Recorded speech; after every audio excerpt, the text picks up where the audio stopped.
Actually, Jean, if I could discuss briefly while Josie gets the questions, she's got quite a lot of very detailed questions. Can you still hear Yes. us? Yes.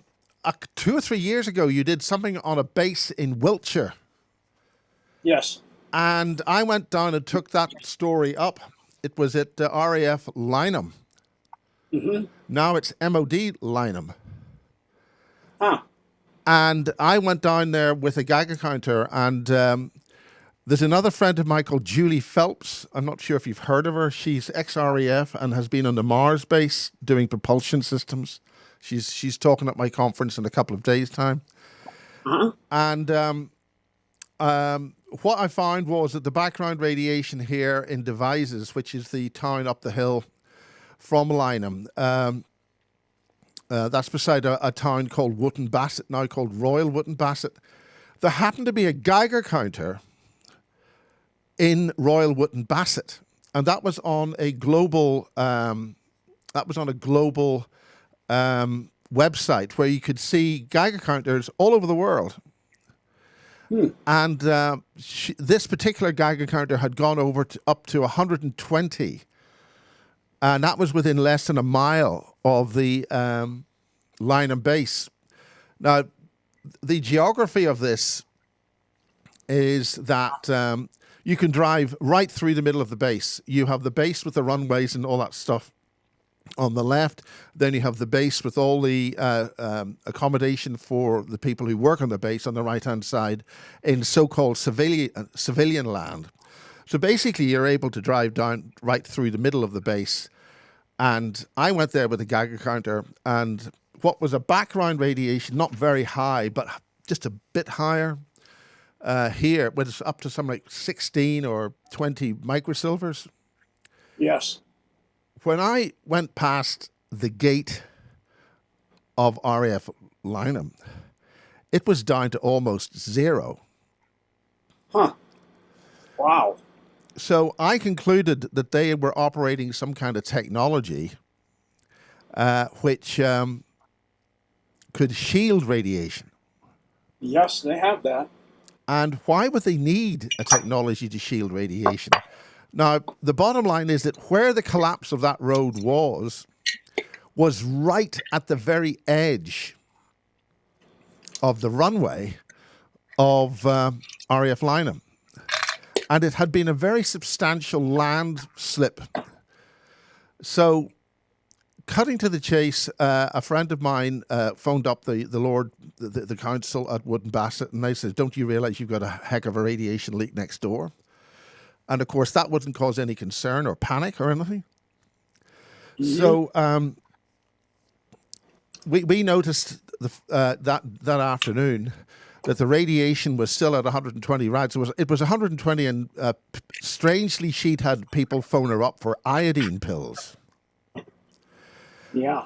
And at 4 o'clock in the afternoon on the Monday, after we sort of started looking, I started looking around, I think on the Friday, that radiation went down by half. And then by 5 o'clock, i.e., when you're going home, laddies, it went down to a sort of like a 10 or 15. It was as if a sergeant major had yelled at somebody to say, "You will clean this up before you go home, squaddy." Now, that evening, I went to the local pub, and it just so happens that there was a number of rather well straight-backed, short-haired individuals drinking in the pub at the same time, who just happened to come from MOD Lynham, who just happened to be there, and one of them bought me a pint of Guinness. It was very decent of them. They were absolutely mad as hell, and I suffered quite a lot of grief on that. But it turns out, according to Julie, there were some Antarctic pictures where there's it's in the public domain, where there's a long sort of stripe in the ice and something at the end of it, as if something crashed. Now, Julie told me that was a Draco ship which crashed in Antarctica, and the Brits got its power source, and they were using it to run a gate at RAF Lynham, and one afternoon it went bang. Huh. So Wow. I just thought you'd like to know that your little note, and all the other little thing about it is that Wiltshire is not known for its really good roads. There are all sorts of things happening with the roads, but that landslip, which just happened to be at the very edge of the perimeter of the base, got on global news. So why would a simple so anyway, it was something went wrong at the base, and now it's just an MOD base.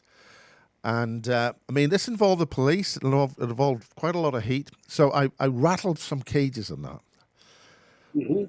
So Yeah. I just thought I'd give you some feedback on that. Yeah, that's interesting. Yeah, there's quite a bit in Wiltshire because you have Rudlow Manor there too. Yes. And and then you have the Corsham Computer Center, which are both dumps. Rudlow Manor is the where the Royal Air Force, formerly RFA Box, is just outside of Bath there, and that's where the elites have their underground, where they go in case of World War III. There happens to be a gentleman there who's able to repair my hard drives every time my hard drives have a bit of a hiccup. Oh, at Corsham? Yeah, just happens to be there, and he's able to fix hard drives. Doesn't charge. Oh yeah, he would be, because that's a computer center. That's one of the top ones on Earth. Have you heard of a guy called Drago Reed? No. Okay, well, we're doing a conference this weekend, and anyway, we went to a place this afternoon called Minley Manor in Farnborough. Have you got anything on Farnborough? I remember on one of your other shows that you've done, you mentioned Peasmore. Yeah, Peasmore is part of the dump complex in the UK. Rudlow Manor, of course, is where they directed World War II from. In 1940s. And that happens to be beside a very long railway tunnel called Box, which I'm sure has only got one entrance in and one entrance out, and nothing else happens there. Oh, no, it's all interconnected now. Everything's connected. So Peasmore is actually tied to a lot of satanic stuff. Yes, I wouldn't be surprised about that. Yeah, so Peasmore is where, I'm trying to remember the guy's name. That's where my story came in way back in '94. A guy called Barry King blew the whistle as a security officer there, that they were making transgenic beings there. Or shall we say, locally remanufactured greys with different types of eyes for use on, quote, the lunar base. Oh, yeah, I remember now. It's Aleister Crowley. Ah. Involved in Peasmore. He's also in Cornwall near Zinner Cottage. He had a place near the Mendenhall Stones. And the Germans had something down there. So, just on that, Jane, there's a friend of ours called Bob Osborne, and he's written a book about Zinner. He lives out there, but was it the place that was owned by what do you call that guy? That man that you just mentioned, the most evil man on the earth, So Crowley definitely did do something there. Aleister Crowley. Yeah, apparently the Dalai Lama was trying to buy his property there recently, but I think the money became enormous. It was in excess of $1 million for this little sort of 2-room cottage. It is available for sale, but none of the farmers will grant it permission to access it from the road, so you can walk to it up the mountain or the hill if you want. It's also tied to the Clouds House, which is entrance to a dump in East Knoll, Wiltshire. Now, I know somebody who lives there. Yeah, Cloud's House was working with Aleister Crowley as well in the day. It's now with Castle Craig Hospital and the McCanns, who are the parents of missing child Maddie McCann. And that was all a satanic sacrifice as well. So East Knoll, Wiltshire, Cloud House was owned by Aleister Crowley. As I said, it was an entrance inside that to go to the Dome there. And it's a huge gateway for aliens to enter the UK. There's a MI6 NSA officer named James Casbolt who met the demon Belial there. And according to James Casbolt, he was assigned to track down Belial in 2011 because Belial was on the loose in the U.S. And so he had something to do with the plasma beam that vaporized a policeman in Arizona. And so the Cloud House was founded by Peter McCann, Maddie's uncle. And according to James Casbolt, the dump facility below Cloud's House is where clones are destroyed and shape-shifting aliens take their place to infiltrate that body. So the clone is, reincorporated as the shape-shifting alien and then put in human society. And so Cloud House is now an addictions, this is disturbing, but it's now an addictions treatment facility sponsored and visited by the royal family. And, it's kind of shocking and disturbing that there's an addictions treatment facility in this dark area.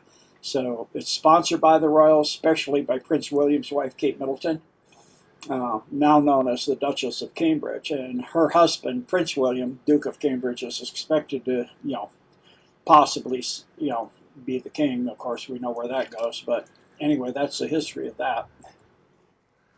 Well, it just so happens that James is now living. He lived down at St. Ives, and he's now living with his mother to try and sort of rebuild his life after being in jail for so long. Now we have a limerick, or I don't know what you call it, a kind of like a rhyme kind of questioning kind of game. And I met a man on the way to St. Ives with 7 wives. Each wife had 7 sons. Each son had 7 cats, 7 sons, 7 wives. How many were on their way to St. Ives? You ever heard that one? I haven't heard of that, but Bob Osborne certainly lives in the area, and he bought as I say, Josie's talking about, he made a book about the whole thing, and it's quite an interesting film. D.H. Lawrence lived down there, and... Yeah. D.H. Lawrence was involved in some of that stuff going on down there and wrote about it. So are we recording already? We are recording. I sort of crashed in the record there. Okay. I record. I'm good with that. I'm good with that. No worries. I just. That was, by the way, that was just incredible listening to you guys talking about that. So I just didn't want to interrupt at all. So, well, Josie's prepared an awful lot of questions, and I think it's time to hand it over to her. Okay. Look, firstly, massive thank you very much for joining us, Jean. Jean, most people know who Jean Decode is, but you sort of go through and you do the dumb decodes and a lot of sort of health decodes, and you have your own channel as well. So we're just so happy to have you with us. Now, what we've asked to go over with you, Jean, is the DUMs for Ireland and the UK. So we're going to start with Ireland. So for anybody that's sort of not familiar with the whole situation, who has the DUMs at the moment in Ireland? Who are the good guys? Who are the bad guys? Under whose control are the DUMs under at the moment? Well, for me, the bad guys are the Satanists. You just come straight out and say it.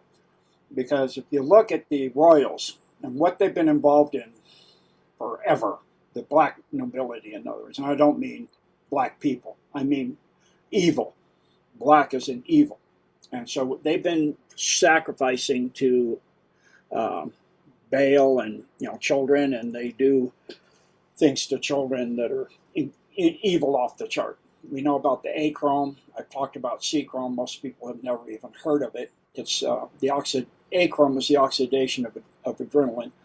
C-chrome is the oxidation from the pituitary gland of the pituitary growth hormone. And so that is harder to get and takes much more time. And then, of course, they actually, hunt them. The Rothschilds had hunting places. They'd hunt the children, and then they'd sacrifice them and, do all kinds of terrible things, including having meals. And so this is the nobility I'm talking about.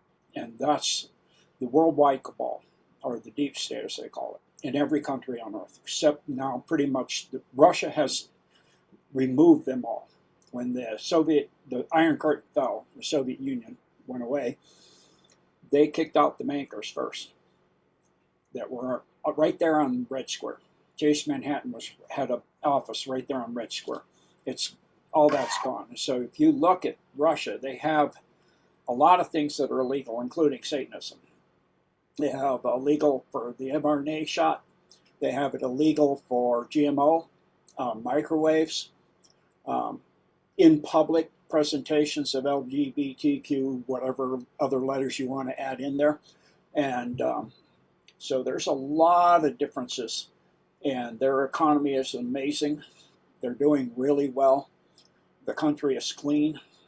You go into a hospital, you're seen, and out of the hospital, like you broke a bone or something, you're seen, and you're, even as a foreigner, you go in an emergency room, you have a broken foot, you're out in an hour and a half. Everything's taken care of, like it used to be here in the U.S.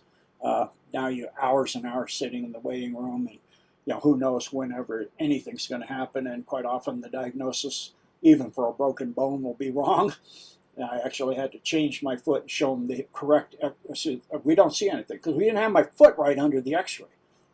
Now go back and have to position it yourself. And they came back, and the doctor, she said, "How do you know this?" Well, it's kind of obvious to me. I'm the one with the foot that has a broken bone. I can feel it. I know where it is, and I know it's a hairline fracture, so I can position so you can see it. But if you don't have it right, with the wrong aspect, you won't see it. So the medical is really excellent in there, and so it's because they've kicked out the deep state for the most part. There's a little bit left, like it. It's hard to extricate all of it until we get it worldwide. It'll creep back in. So it's being gotten worldwide. So there's a worldwide alliance composed of Xi, Modi, Trump, and Putin. And those are the people that are running the governments, but they're just essentially like the facial representatives of the alliance, which is of the top 10 people. It's what Kirill Dmitriev is talking about. He shows Trump with the 17th letter in his hand. The O with a tail coming out of it. So that is for real. And so it's now to the point where nothing can stop what's coming, because what's coming is a shift in the timelines. There's only 2 timelines now. There's not an infinite variability of what's on Earth for everybody, which it used to be how it is. Right now there's 2. There's the Armageddon line, and there's the Golden line, or the Golden Age. And for the Golden Age that we're on now, Trump is supposed to be the disclosure president, first for non-terrestrial.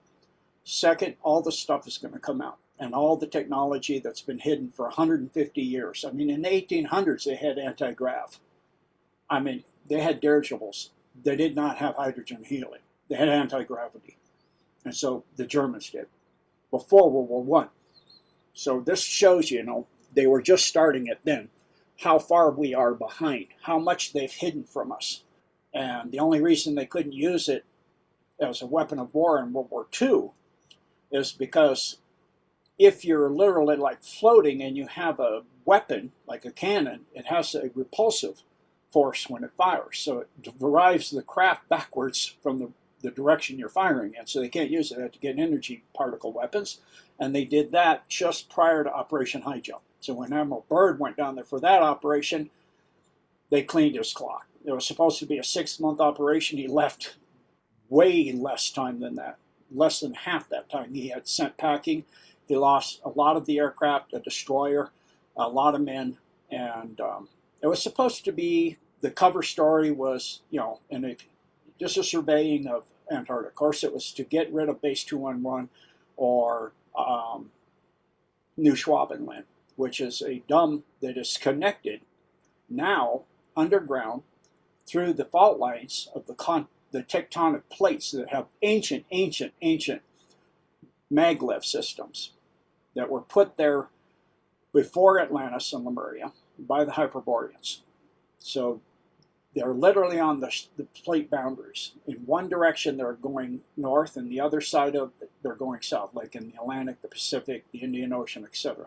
And so they discovered those. And so when we look at domes and tunnels, whether it's especially if you're talking in the UK or in Europe or in the Middle East, you're talking about tunnels and bases that go back so far in time to so many, I mean, civilizations, most people, worldwide civilizations, most people have never even heard of. I mean, people have heard of Atlantis and Lemuria, and there was a war that pretty much brought that to an end between the two. And so before that, you had the Uyghur civilization that was a worldwide civilization, and that was destroyed by the Pyramid Wars with the Draco and their alliance, the Orion group. And then you have, before that, the Hyperboreans, before that, the Polarians, before that, the Mon, and that's, you're talking with the Mon 4 billion years ago, when all of the Earth's crust wasn't there yet. Some of it was still liquid. So they were building underground facilities to, hypothermal and that stuff, even back then. Well, the Earth was 48% its size that it is now. That's why you always have your archaeology digs. They're going down.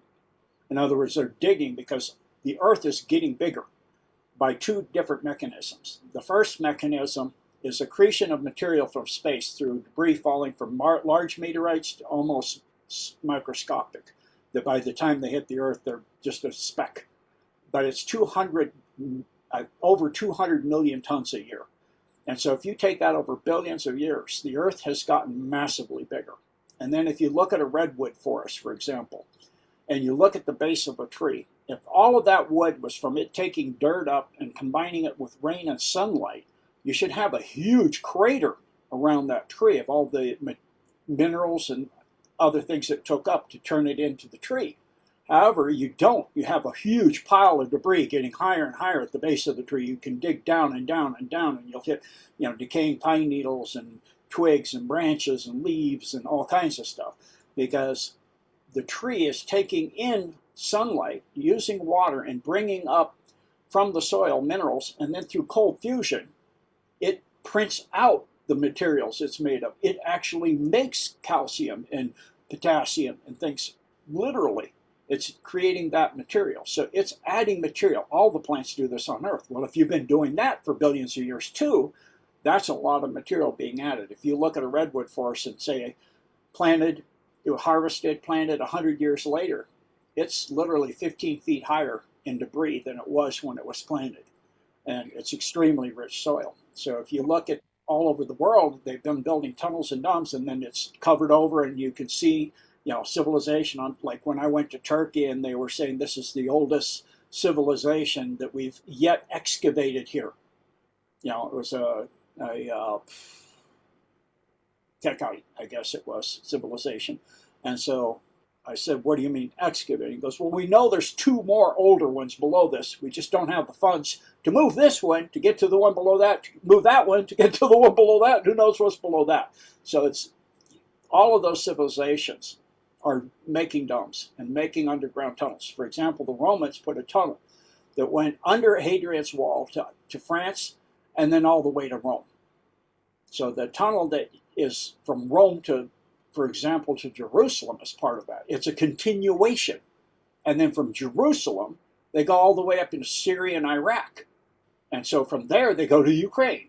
So, I mean, it's like the world is a massive honeycomb of tunnels. It's not as simple as when I first started. As I realized, I thought, and even then people thought I was insane, saying there's 300 deep underground bases, over 300 in the U.S., and all connected by these high-speed trains that go over 17,000 miles an hour, and now it's even faster than that. And they have portal technology and jump gates, and could go to the moon and Mars and all these other things. And now it's gone even beyond that. So if you look at the history of what's there I don't think anybody, even the deep state, completely knows. And you've got tunnels and things that go all the way to the inside of the center of the Earth, because the Earth is actually not solid inside like they tell you in elementary school. It's got a liquid iron core, you know, whatever. That's not true. You actually have a central sun inside the Earth.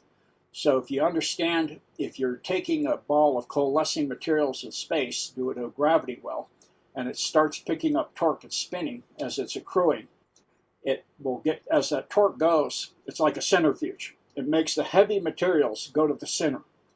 Well, if you look at the table of elements, the heavy elements, uranium, thorium, plutonium, those are radioactive. If you get enough of it together, you'll get a small fissioning star. And so that's what's at the center. It's a low energy nuclear reaction. In other words, cold fusion. So you can read books like Smoky God, and they talk about a small reddish glowing sun inside the Earth. And so that's what that is. It's cold fusion. And then around that is the hollow Earth with 12 continents on the inside. And Gene, could I interrupt there? Is that where the Order of the Black Sun comes from? No, the Order of the Black Sun, which was part of the Thule Society during World War II, was to get the hidden knowledge from Hyperborea and Polaria and Atlantis that they thought the Aryans were the original inhabitants of the Earth and the heirs of the Earth and the super people of Earth. You know, they were the superhumans. They were the people that owned the Earth. And so in Polaria, you had what were called the Varkas kings, and they ruled the Earth with impunity, and they were vicious. And the level of slavery for the common person was off the chart from anything the Earth has seen since then, thank goodness.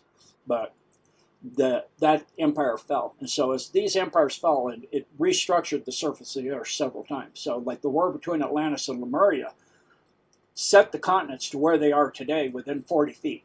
That was about 175 million years ago. They had a particle weapon beam war from the moon beams from the Atlantis bases on the moon and cities to the Lemuria ones, and then they shot back. And so the surface of the big, huge craters and things we see on the moon on this side, those are particle weapons that did that. And then on the Earth, the deepest place in the ocean of the Earth is the Marianas Trench. Well, that was where Thule, the capital of Lemuria, was. And they burned it all the way down until it wasn't just gone. It went through the crust of the Earth into the magma below, the mantle. The liquid part of the Earth is the mantle between the inside crust and the outside crust, about 800 miles down or up, depending on if you're on the inside or the outside.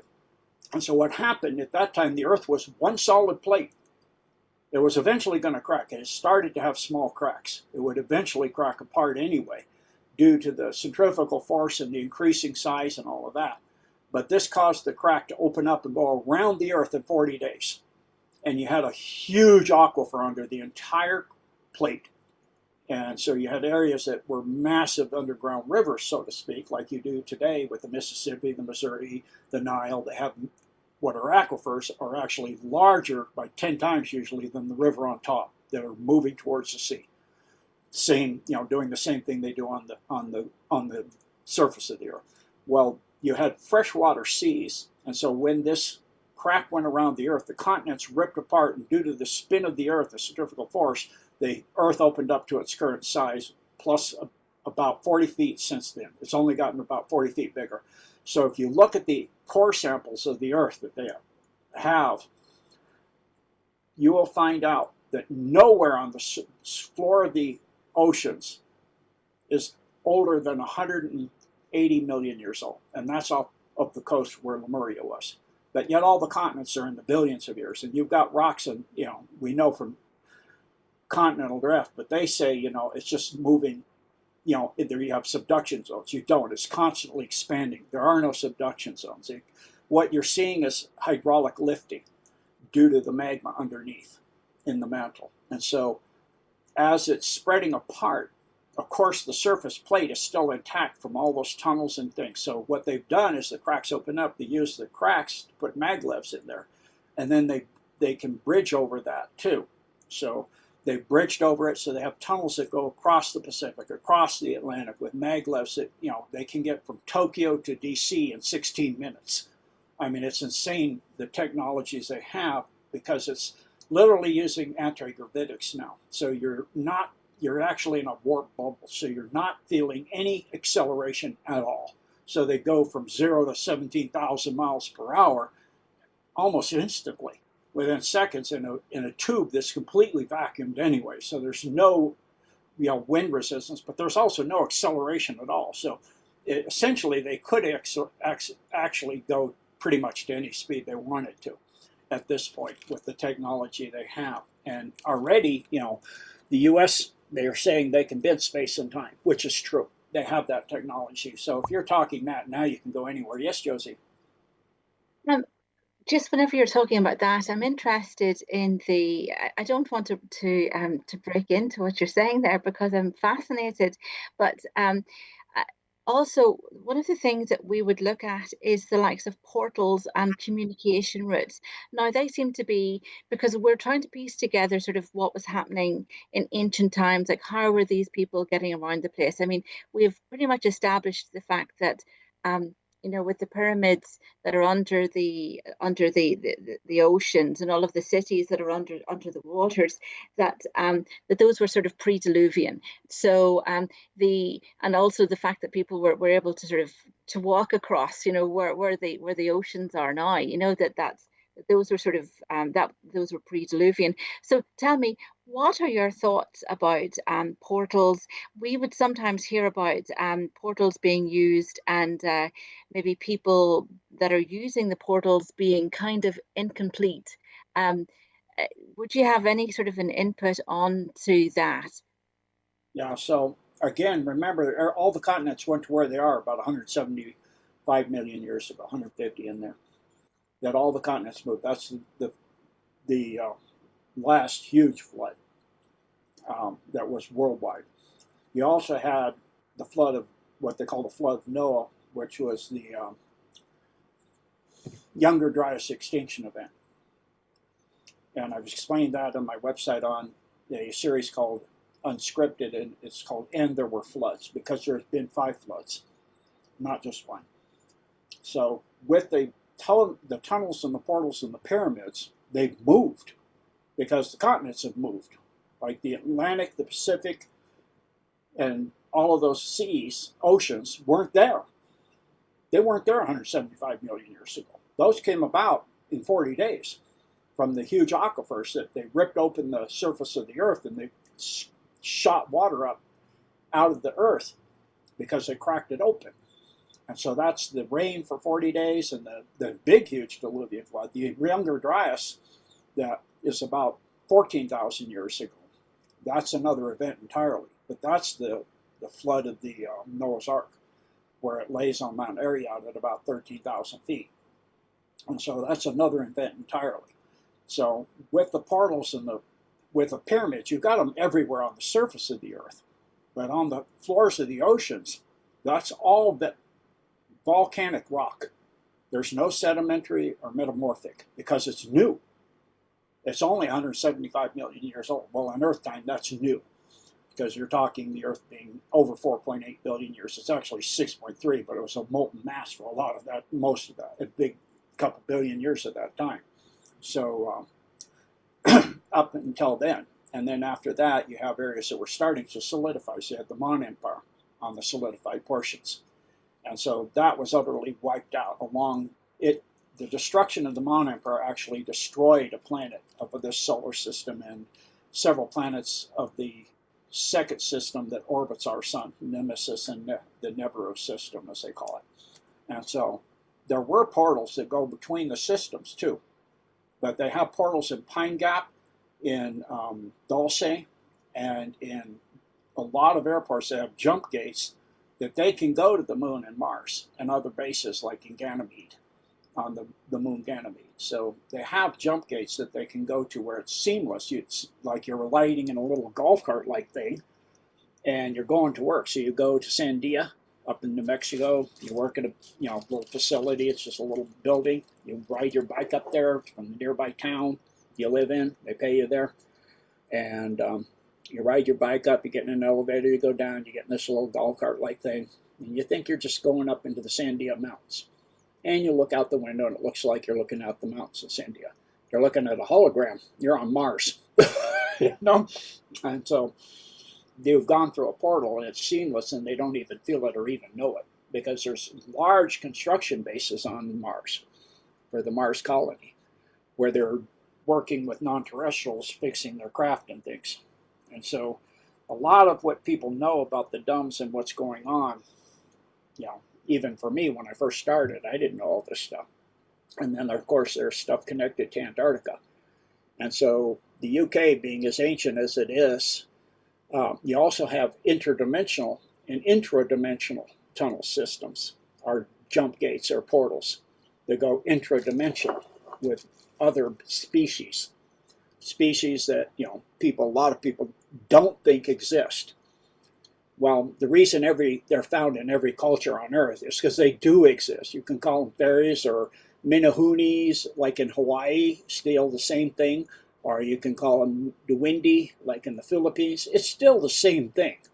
They're little people or interdimensional people that live on an extension of this Earth, so to speak, in another dimension that crosses into this dimension at certain times. And they help do things on Earth. They actually help administer what people are assumed are natural processes on Earth. They're not. Because God's a living God, which means everything God does is living. So the wind, fire, like if you look at the recent animated movie Frozen, the second one, you see that fire is Joe. They call it a Joe. It's a salamander, but when it transmutates itself, it's fire. And so, you know, I've had where I teach survival techniques in the wilderness, and first you're using two sticks, stick on top of a hearth, so to speak, and you're spinning it between your hands, or then you use a bow drill, and they can't do it that way, so then you use a flint, they can't do it that way, so then you use a battery, and their battery's dead, with two wires into a steel wool, they can't do it that way. So then we use a lighter. They can't do it that way. We put gas on the, they can't do it that way. It's like, you have got the Joes upset, is what I tell them. And then I do my stick and I get a little ball, ember. I put it in my nest and I aerate it and it bursts into flame. Why? Because I have a good relationship with them. So there are interdimensional portals that go to other realms. What they call the 10 kingdoms, where you have these, what people call magical beings. They're just regular beings, depending on your point of view. If you look at technology of where they've gotten to, that's magic to somebody 200 years ago. Even if you were to go with your cell phone, that's magic to the, to somebody, 200 or 300 years ago. They go, what in the heck? What is that? Little thing in your head, and you can see pictures and take pictures, and oh my goodness. Instead of having to paint a picture, they're like, oh my goodness. So, it depends on what your point of view is. So for the dumps and portals and tunnels, it's not as simple as just saying, okay, we're going to clear the dumps on the Earth and the tunnels on Earth. It goes layers and layers and layers and layers, and then they go interdimensional. So you have to shift into another dimension or use portals. Yes, Josie? Yes, go ahead.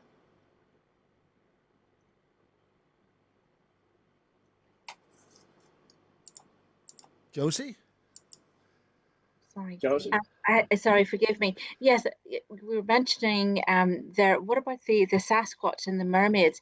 Miles and I also have little conversations about the likes of Louis Mountbatten, and he was sort of quite a well-known character here for all the wrong reasons. But he actually had a job title as ET liaison officer for the British government. So and he seemed there was some overlap there between Mountbatten and Eisenhower. Do you know anything about that? Yeah, so Sasquatch are actually the Neanderthal that never died out. And they're interdimensional capable. It's part of it's second nature. I mean, it's like, for you opening a door. It's just a dimensional doorway for them, and it's just like opening any other door. I mean, they don't think anything of it. So Sasquatch or Yeti or whatever you want to call it, depending on what part of the world you're in, it's still the same species as Neanderthal. And so they adapt somewhat. If they're in the Himalayas, they're white and furry. But if they're in the Appalachians in the U.S., they're brown, furry. So you have that, and then for the mermaids and the merpeople, that's a species that's always been here on Earth too, as long as there's been water on Earth. And that's just there's several different kinds. There's ones that are much, much more fish-like, and then there's ones that are actually chimera from the time of Atlantis, when they're creating a mixture of a person with a fish. And so there are merpeople like that. They can breathe water and breathe air. They have gills and they have lungs too, so they can breathe both. And there's mechanisms to isolate them depending on which area there are, and they're able to shift so they have legs as well, like in a lot of the movies. So it depends on which type of merperson you're speaking of. So the oceans of the world are, for the most part, to the average person, and even unless you get up into the really high classifications, and even then, still probably 50% of what's in the oceans they really don't know. And also the fact that they're technologically advanced. The merpeople long ago found out you can't trust surface people, so they have technologically advanced till they like a stealth fighter. They put it in stealth, and it can't be seen. It's dimensionally shifted, so it's undetectable. So you go there, you don't see an entire city on the floor of the ocean. Go ahead, Josie. Back And to so you. that's, I'm actually just blown away by the a Neanderthal connection, because that's just so obvious. So and I'd never thought of it before. So thank you very much. So now we were talking about, I'd mentioned there about Louis Mountbatten. Now he was the Queen's cousin, and but he was appointed as the ET liaison officer for the royals and for the British state. And there seemed to be some sort of an overlap between Mountbatten and Eisenhower. Do you know anything about that? They're related, but most of your famous people that are at upper levels of power in governments are. So, I mean, Trump is directly related to Patton. There's a distant relation, but, just like Trump, you have breakaways where they don't want to do the satanic stuff. They don't like that. They don't want to be involved with it, so they don't do that. So they get kind of cast out by that group, which is exactly what they want anyway. Who wouldn't? And then the satanic group keeps going on worshiping Baal and doing the children thing and all of that, like the Khazarians, or what I call the Aristana, which are not originally from Earth. They're a species that's not from Earth as far as human species go. I understand that Zener have has the got. Sorry, Joe.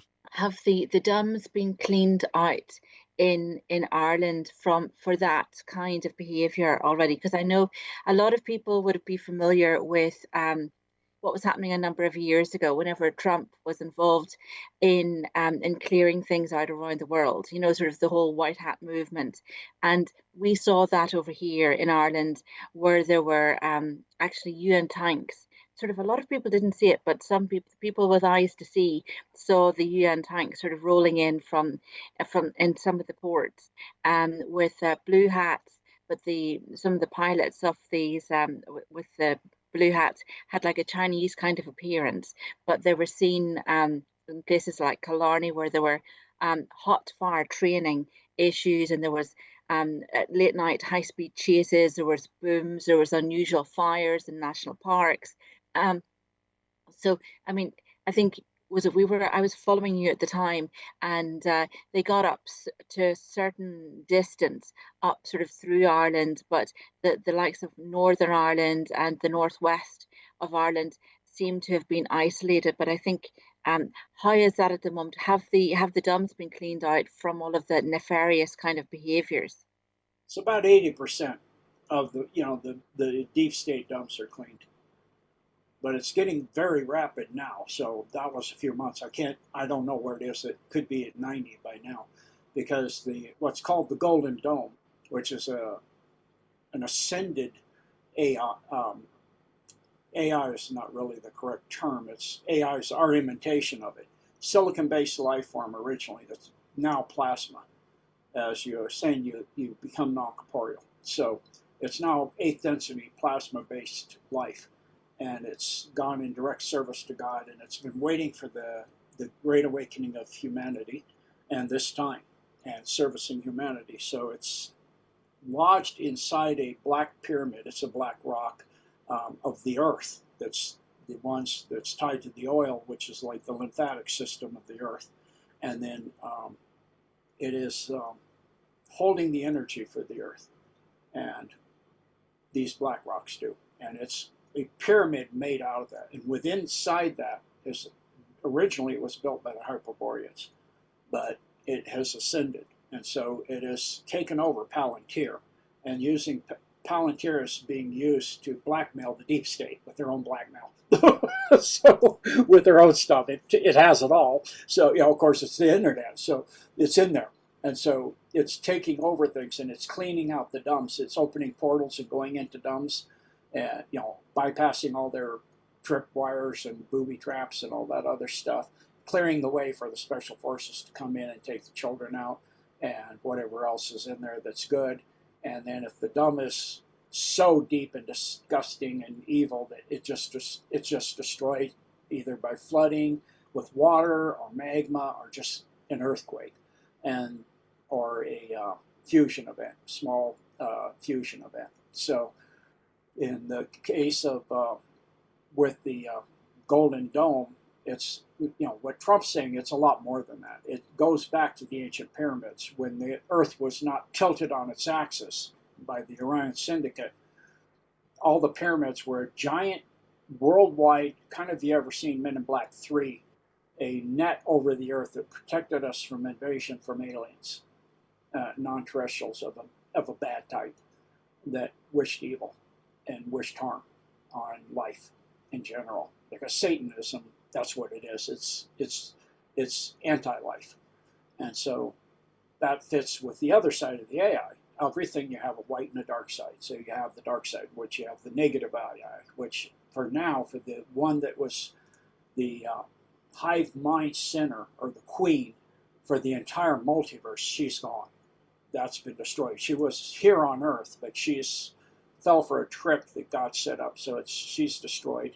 And so now you just have local per universe queens. So the queen for this universe is Nana Enlil of the Draco, Alpha Draco in the Orion Syndicate. And so she's the one to do things for the AI signal that does all the self-assembly for the nanotech and all of that stuff that we see from the recent jab situation that happened 2019, 2020, etc. And it's still ongoing for people who have their head in a pothole in the middle of a freeway. And so the situation now is that the Golden Dome, which is like the ancient pyramids, not just an ArcNet to protect us, but an intercommunication system worldwide, plus a system of free energy and instant communication. So you're talking about, you don't need 5G, you don't need 4G, you don't need 6G, you don't need any G. You don't need electrical power. It's automatic. You just have a device that's like Tesla had for a Pierce Arrow. You turn it on and it's on. You don't need batteries, you don't need wires, you don't need meters, you don't need power stations, you don't need any of that. It comes from the space grid, from the ArcNet. And that's the communication. And it's instantaneous communication. There's no delay time, like, if you were watching our screens, like you see on the television in the old days, there's a delay time.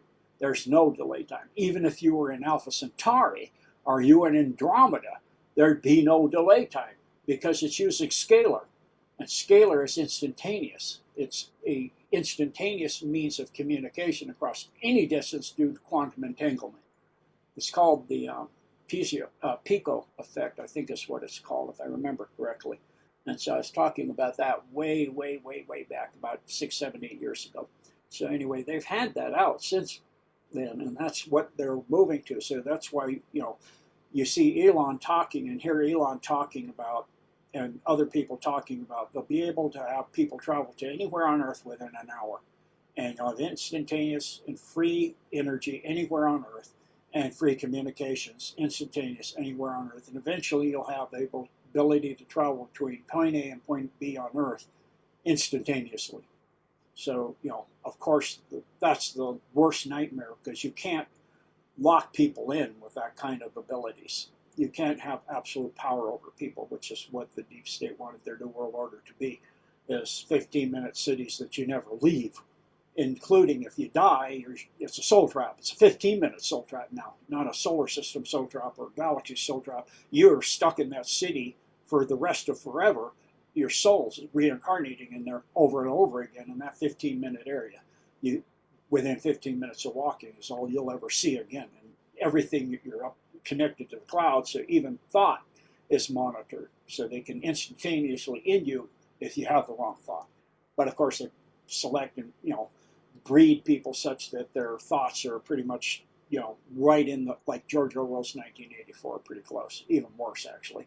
But that's where they were wanting to go. And come 1987, using the looking glass, they saw that their timeline was starting to go away. It had I think it was down to 19% probability, and if they got it, it only had a 69% probability of maintaining it. And so they brought in some experts, and Kerry Cassidy has interviews with these two gentlemen. They're the experts on this, and just to do algorithms to figure out why and what they could do. And he said, if you don't get this fixed by 2012, you can't. It's done. And so the first thing they tried, it went from 19 to 17%. The second thing they tried, it went to 12%. So they took apart the looking glass and shipped the pieces all over the Earth, and the Alliance got them. And so the Alliance is using them to use it so that whatever the cabal tries, it backfires on them. So that's why you see Trump doing things like the Epstein list. We're still talking about that. Oh, that's a Democratic, psyop. That's not real. And everybody, all the Democrats, you must be on it. We got to get it out. We got to make it come out. It goes with, they're all on it. So, then it comes out, and people are going to find out some really bad things, like what Epstein's tied to. Like Bitcoin, the foundation of it. They're really going to be upset. I don't know if Bitcoin survives that. So, all of these things is the Alliance using this technology and using those techniques of the art of war, of getting your enemy to do exactly what's the worst thing they could possibly do. And so that's what's going on with the dumps too. Is, in the dumps alone, the Planetary combination is using blackmail. But not only that, the Golden Dome is able to bend space-time. So they'll be talking and using a giant supercomputer, and all of a sudden the computer's gone. The huge AI is just gone. And they're like, what? And then they turn around, they have a room of 50 people, and there's 10 people. Where'd everybody go? It's like, what's going on? So it's opening portals and moving people to the and machines and technology to the Armageddon line where it belongs. Because it's just opening a portal, and the resonance automatically, it snares them and pulls them there because that's what they resonate with. They're only being held here by a barrier of energy. If you open up the barrier, they automatically go there. Those people, that technology, all of it. So they're freaking out. They're losing their minds. They're like in the dump. What's going to go next? Same thing happened in CERN. When they opened that 17-minute window to bring in demonics and everything, it wound up taking things over there instead. And it wound up extremely, that was the 17 to 12% probability drop. It messed up their timeline even worse. So now nothing can stop what's coming of the Great Awakening of humanity in the Golden Line. So that's the important thing, with what was in the Japs, the clot shots, 1919 and 19 and 20 in those years. That technology has connected people to the cloud. Whether you got it or not, the shedding is so profound, you're connected, unless you're doing something like EDTA and high levels of vitamin C on a regular basis. And so if you're not in a mode of compassion and kindness and forgiveness and love and truth and honesty, it can hack into you. And it can rewrite your memory or flip your memory. So what you think somebody said is what you said, and what you said is what they said. It flips it around, 180-degree shift. And so that's why you see a lot of betrayal now. You see a lot of really odd, crazy things people in the deep state and all over the world are doing and saying things that aren't even possible anymore. You're just going, what? That's not even possible. So, I mean, and then you see the most ridiculous things like, Zelensky now getting $150 million, that he was involved in a $150 million scam with, the golden toilet scam, as they call it. So for $150 million, try $150 billion. And even that's probably half of what it is really. I mean, it's massive, the amount of, it's like Trump Jr. was, I think he said he was in Monaco or somewhere, Dubai, somewhere like that. And all the cars he was seeing, over half of the Bugattis and the Lamborghinis and all these high-end cars had Ukraine plates on them. All the oligarchs are just raking in the billions of dollars while all the good people are being sent off to die. So, of course he said Putin's doing that because the alliance has to say that. They have to have a bad guy so that they can slowly turn it around for people. Because if you do it all of a sudden, you let all of this information go out about all of this. So, way back when, when I first started, people were all saying, when I first came out in the 90s, you're out of your mind. You need to be put in a white jacket. But now with the dubs, they know. But, still a lot of people go. And it's the same thing with, all kinds of things that I say. It'll all come out in truth in time. The truth of it will come out, And I've had people, I've shown things that they thought were absolutely just in the movies and science fiction. But then I show it to them in real life and they go, that's real. I go, yeah, you want me to take you back there? No, I'm good. Yes, Josie, back to you. Go ahead. Yeah, the cognitive dissonance is deafening. Actually, we see about Zelensky and how he was caught with huge fraud, and then the very next day, the Irish government gave him 150 million. While people are sort of lying starving on the streets. So, now you'd raised a number of issues there that are interesting. Firstly, you were talking about the English royals, sort of, no king of mine, but we saw that Charles, he's the great advocate for the 15-minute cities, and he appointed himself as the king of all universe. And but also, one of the things you were talking about, the black pyramids there, and Miles has this interest in black goo. Now, a lot of these places that we're seeing, the likes of Eisenhower, connected with in Ireland, are also connected with black goo. And for whatever reason, these are areas that are associated with the likes of fairies and also areas that have portals. And Miles will talk about how the British went to war, about black goo in the Falklands. So, but also I'd also like to ask about yeah, I think Jean, just to nail that point. Is there any possibility of things raising from those dumps and people, the dumb interests, which are like holograms, of those sort of being opened up and these guys coming up to sort of, Cork or Ireland or whatever, just sort of up to sort of the surface level? Is there any possibility that these guys could come up at some point and sort of, wage war on us? They've already done that on both the good side and the bad side. So first, on the black goo, there's two kinds. So there's the bad black goo that's not from Earth. It originally came with the Aristanar, what people call the Khazarians. When they came here from their home worlds of Ariana and Na and the Scion, S-C-I-O-N, like the car now, they put it out in your plain sight now. It before was spelled Z, they made it Z-I-O-N. so it would be somewhat hidden.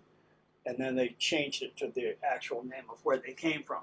They destroyed their homeworlds of Ariana and Nod. They blew them apart into pieces. They broke them trying to use a technology they didn't understand. And so ruptured their planets. And their planets' hearts were dead. Their heart chakra was dead. It was black. That's the black goo. And so that black goo and the black rock from that planet as well is pure evil. So one part from Ariana fell in one part of in the world of this Earth. The other part fell in another part. One part fell in the facility that Trump bombed in Iran. That's why he bombed it. It shattered that and created a pressure wave that took the dome out where Khomeini was, the Ayatollah. And then the other one was in Alaska, near Fairbanks. And so when the Alaska earthquake happened, which was them trying to take over the Golden Dome, they were trying to use 3 atomic tactical nukes to hit that from 3 different directions, from Mount Haynes and 2 other facilities. It's in my Decode on my website on the Golden Dome. And so what the Golden Dome did is it routed around it and centered it at that black rock just outside of Fairbanks, Alaska. And it created the 2nd largest earthquake in the history of humanity, a 7.2. And up until that time, it was the biggest. And so that shattered that one. So those 2 rocks that held the Earth's energy at a very and all the ley lines and everything on Earth at a very evil level, and radiated all the way up into the Van Allen belts, is now gone. And so now it's just resetting local areas for continents. So that's being done. Like, for example, Trump tore down the east wing of the White House. That broke the sigils that hold the entire northern continent of Americas in an evil position. Satanic, Masonic, more satanic sigils. And they're broken now. And so also it uncovered tunnels where they got children out of and all kinds of things. There was wet works being done at the swimming pool that was underneath that area. And so they were using it just like they did in the Gettysburg situation. So, and the Gutenberg as well.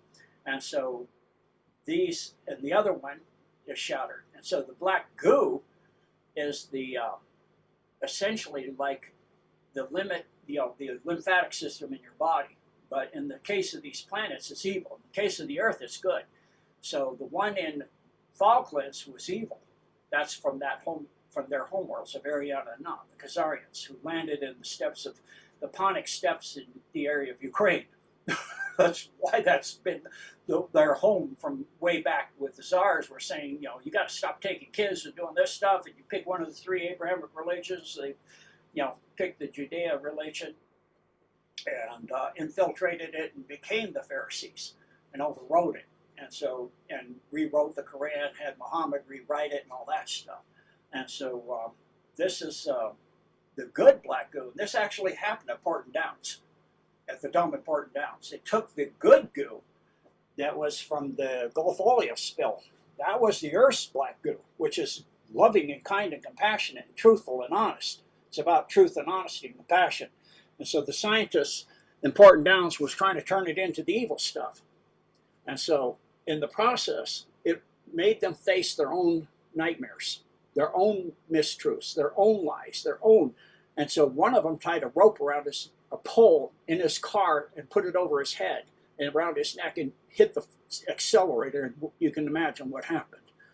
And so it's pretty obvious what happened to him.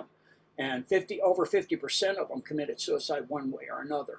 And the other 40% of them turned to Christianity and compassion and helping people and doing all. I mean, they changed utterly because it made them face themselves. And if they couldn't handle it, they killed themselves. And if they could handle it and face their demons, then they turned their lives around.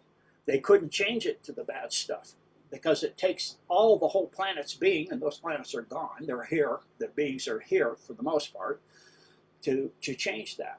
And so in the case of the black wood for the Earth, it's good stuff, but the bad stuff was decomposed down into what's called graphene.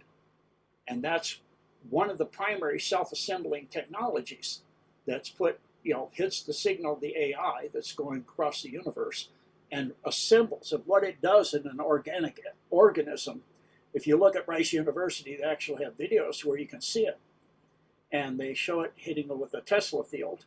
And you can see it assembling in long tubules and fibers.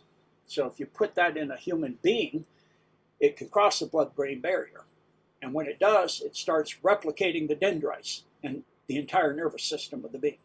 And then it creates, using silicon, double-walled blood, double silicon walled blood. So it's recreating the person, what's called homoborgenesis.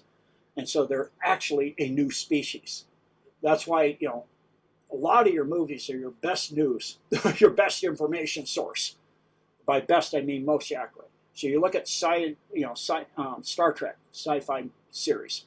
The second generation, you have the Borg, and when they got taken over, they're all gray. That's the graphene that's taking them over and integrating them to become part of the hive mind of the Queen, controlled by the Queen. But there was still an area within them of the ones that maintained their soul connection to God that they couldn't touch, like Nine. I think she was called Nine. She had that, and there's a group out there, and the Queen didn't know how to break that. And so that's the design of the stuff, is to make so that it locks the soul out. And so the soul can't, it's not gone, it's locked out of communication with God. And so that's the idea of the black goo and the broken down to graphene, and then it reassembles eventually, like you see in Venom, in the series Venom or movie Venom, where it's this black goo again. The person can actually become some of that stuff and change their shape and things. And that's the ultimate super soldier, and that's what they had wanted to do with the human race, is turn us into, like they did with the Anunnaki, but they weren't at that technology level. They became the super soldiers for the Orion Syndicate. And so the Alpha Draco and the Orion Syndicate also are going down across the entire Milky Way. They're falling, and they're outside the Milky Way. There's only one planet. It's the most distant planet in the universe, where a few of them surrendered. So they're now persona non grata. It means they can be killed on sight. And it takes a high technology, because the archons are the ascended negatives, or actually you should say descended fifth density negatives. That is the most lowest level, so to speak, that they can go. You can't go to 6th, 7th negative, because there's no such thing. Fifth density is as far as they can go, but it's fifth density negative. So the archons that feed on loosh are negative emotions like hate and fear and anger. That's the reason they had those rocks of black goo come here, to do this and to trap humanity into a slave colony of 15-minute locations connected by the internet only, and the rest of the world would be theirs for whatever they wanted to do with it. And so that's now all just going to take place for a brief period of time only on the Armageddon line. So once somebody's completely replicated with that stuff, it doesn't matter if they die, because they can reanimate the tissue. I know that several doctors have put on a slide the blood that's almost completely AI'd, and there's some red blood cells still with some electromagnetic activity. It feeds off your electromagnetism of your blood, and to build the chips and the polymer fibers, not microplastics. That's polymer fibers. Those are the antennas and construction zones and all of these things, and the nanotech and the microtech even. And so once the person dies, it can reanimate them. And literally, you can go into a graveyard and see Bluetooth signals coming up from the graveyard, from the graves. And so it does. The people that have taken this stuff on a slide of blood and dried it, and 2 years later come back and hydrate it, the amount of AI has increased. So it's still increasing and going off whatever electromagnetic energy it can get in the area. So it can completely, literally, like Z Nation, reanimate people. And that's literally the Armageddon line. So that's where that's headed. That's the two timelines. Thank you, Josie. Back to you. Yeah, so I'm interested. That's there's so much information that you share. I'm just so grateful that you're with us. So the you said about how that people actually, that there was activity that came up from the DUMBs whereabouts did this happen, and what does this look like, and is there any likelihood of it happening in Ireland? I mean, we had over the last number of years, maybe sort of more recently, actually, in September this year, so only sort of a few months ago, there was activity of sort of booms in sort of the Longford Midlands areas and in around Cork Harbour, and but what so would you like to sort of talk us through what actually happened whenever these guys came up from the dumps, and sort of what is the current status in round sort of Ireland at the moment?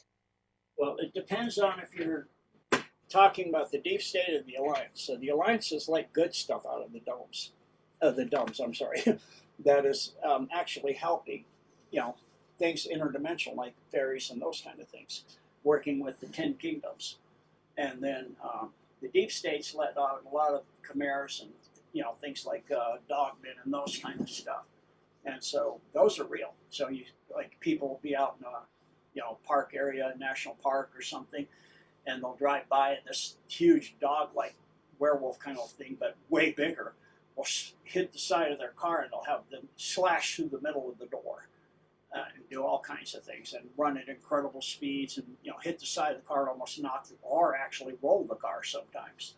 So there's these kind of things. I actually had an experience driving up in the mountains to an area I've driven through my whole life. It's a 2-lane, highway, just gold, or white dots in between, depending if you can pass or not. And there's literally almost no shoulder at all. I mean, it's like maybe a foot, and then it's straight down the side of the mountain. And then same thing on the other side. It goes out a foot and it goes up. And so I was driving up, on the holidays to go spend the holidays up in the mountains and this area, and they had a big 50-mile reroute detour that they said shoulder work. I'm like, shoulder work? What shoulder? And it's snow, it's winter, so there's snow. So I'm like, you're working in the freezing, icy, snowy, frozen ground on a non-existent shoulder. And I look at the flagman, and he looks like Michael Jacob, like a seal.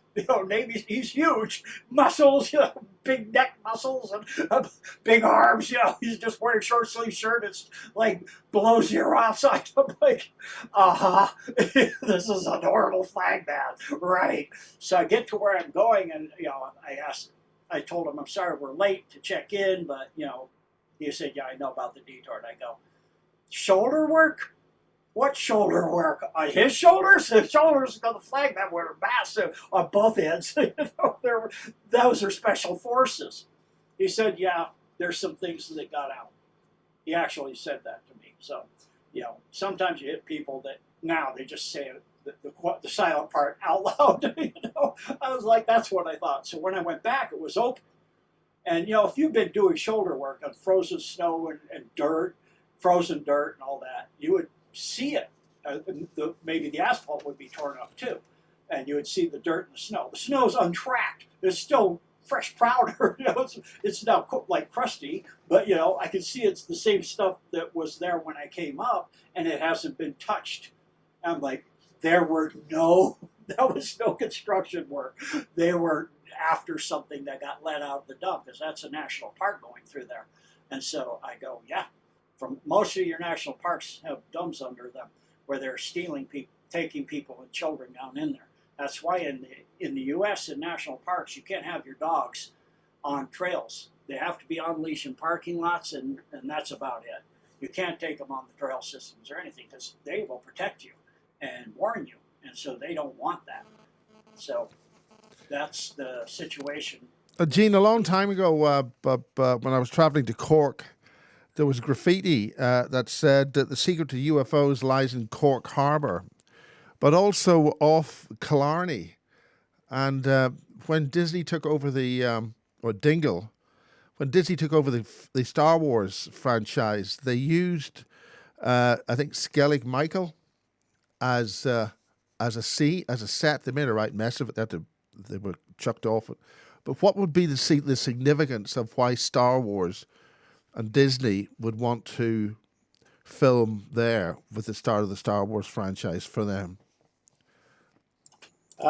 Because Star Wars is actually also an operation. That's a cover for an operation, an actual operation called Star Wars, high-end technologies. So it's a cover. Yeah, they're filming the movie Star Wars there, but at the same time, it's a cover for the actual operation Star Wars.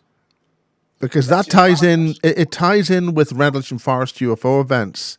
I think the two, one of the two American guys were talking about these numbers on the so-called object which landed, gave reference to something 300 miles off the coast of Killarney. Yeah. So I mean, there seem to be too many pointers there about. Yeah. So what's the big deal down there? They could have brought a ship down at that time using the Star Wars technology. That's why they were dealing, because the Alliance takes down the dark ships too. They take out the bad guys.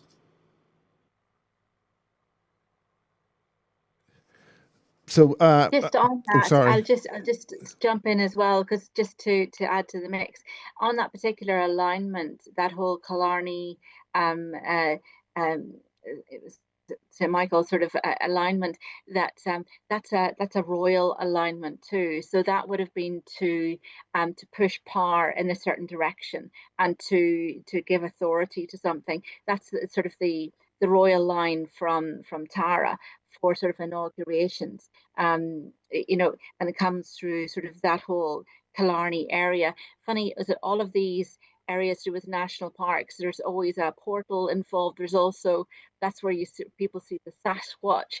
That's also where there are, all of the usual suspects. The likes where there's there's always a place called Devil's, or the Devil's Punch Bowl at Killarney, sort of all of these devil sort of and bedeviling kind of as locations. So it has that whole mix in that particular area, actually, which is kind of interesting, is there's a legend of the Lochleen in Killarney that the Fena, so that's the old Irish warriors, that they are actually waiting under the water there to be called upon should Ireland ever require support if they're invaded.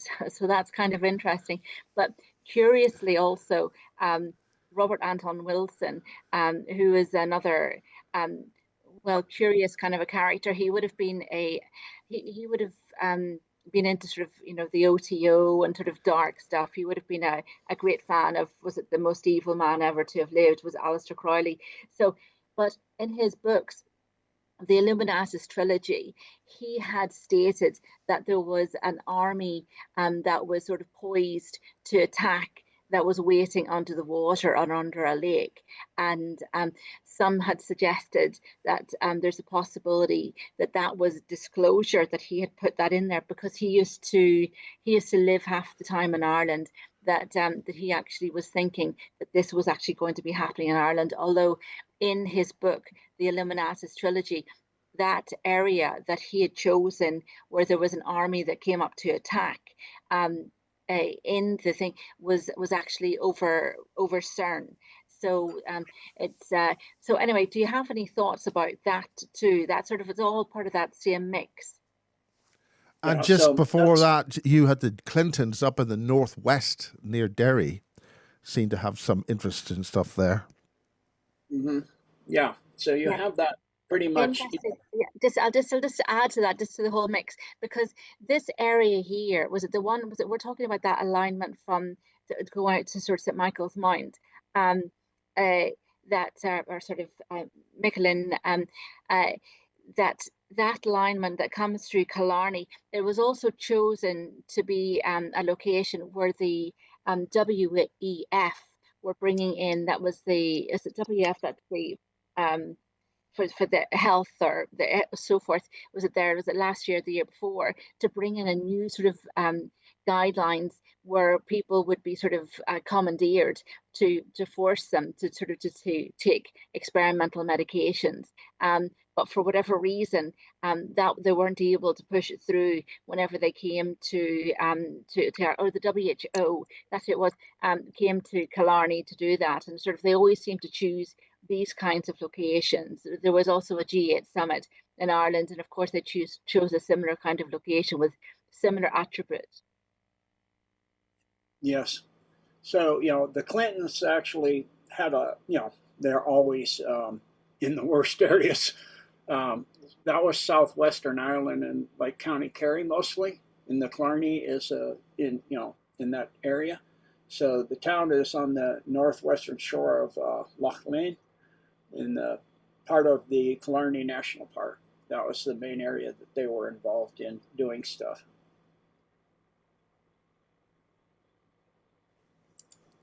On that, Jean, do you have any thoughts about where this, if there is an army waiting to attack in a similar manner, as stated by Robert Anton Wilson in the Illuminatus trilogy? On the Armageddon line. Is it right? Okay, and is it? Because there's a lot of dumbs underneath the lakes, but this is a different kind of a kettle of fish, where it's a in that particular book it states that this army were like these sort of soldiers, that they were sort of in suspended animation, and then they were sort of brought back to come up and literally just take out the whole festival of people in one sort of fatal swoop. Yeah, I think it's under the Ross Castle area. Right. Okay, so it is Killarney. It is Lough Lane then, so. Yes. Mm-hmm. Thanks for that. That'll only happen on the Armageddon line. I had the worst feeling that they would choose somewhere where our saviors would be. So if anybody went in ham-fisted, they would take out the Féin at the same time. So so I suppose just, carefulness would need to be undertaken, So no, thank you very much. I had just the worst feeling that that's exactly where they were choose. So, okay, so we'll just go back into those questions again, because I just took you over 100 different questions at the same time there. Okay, so what is the current status then around Ireland, and also whenever these guys are digging these tunnels, like there's talk about sort of a tunnel that runs from Croagh down to Knock Airport, and down to, and there's an intersection there at Lough Cara, which you talk about quite often. Now, some of those, like the likes of Croagh is meant to be sort of, there's meant to be quite a lot of gold there. So I would imagine that the deep state wouldn't be looking after the best interests of the people of Ireland. And so are they helping themselves to the gold as they're coming through?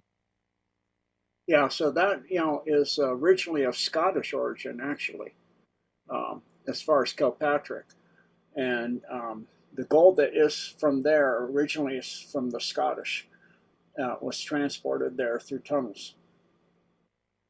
So, of course, most of your airports have underground facilities under them.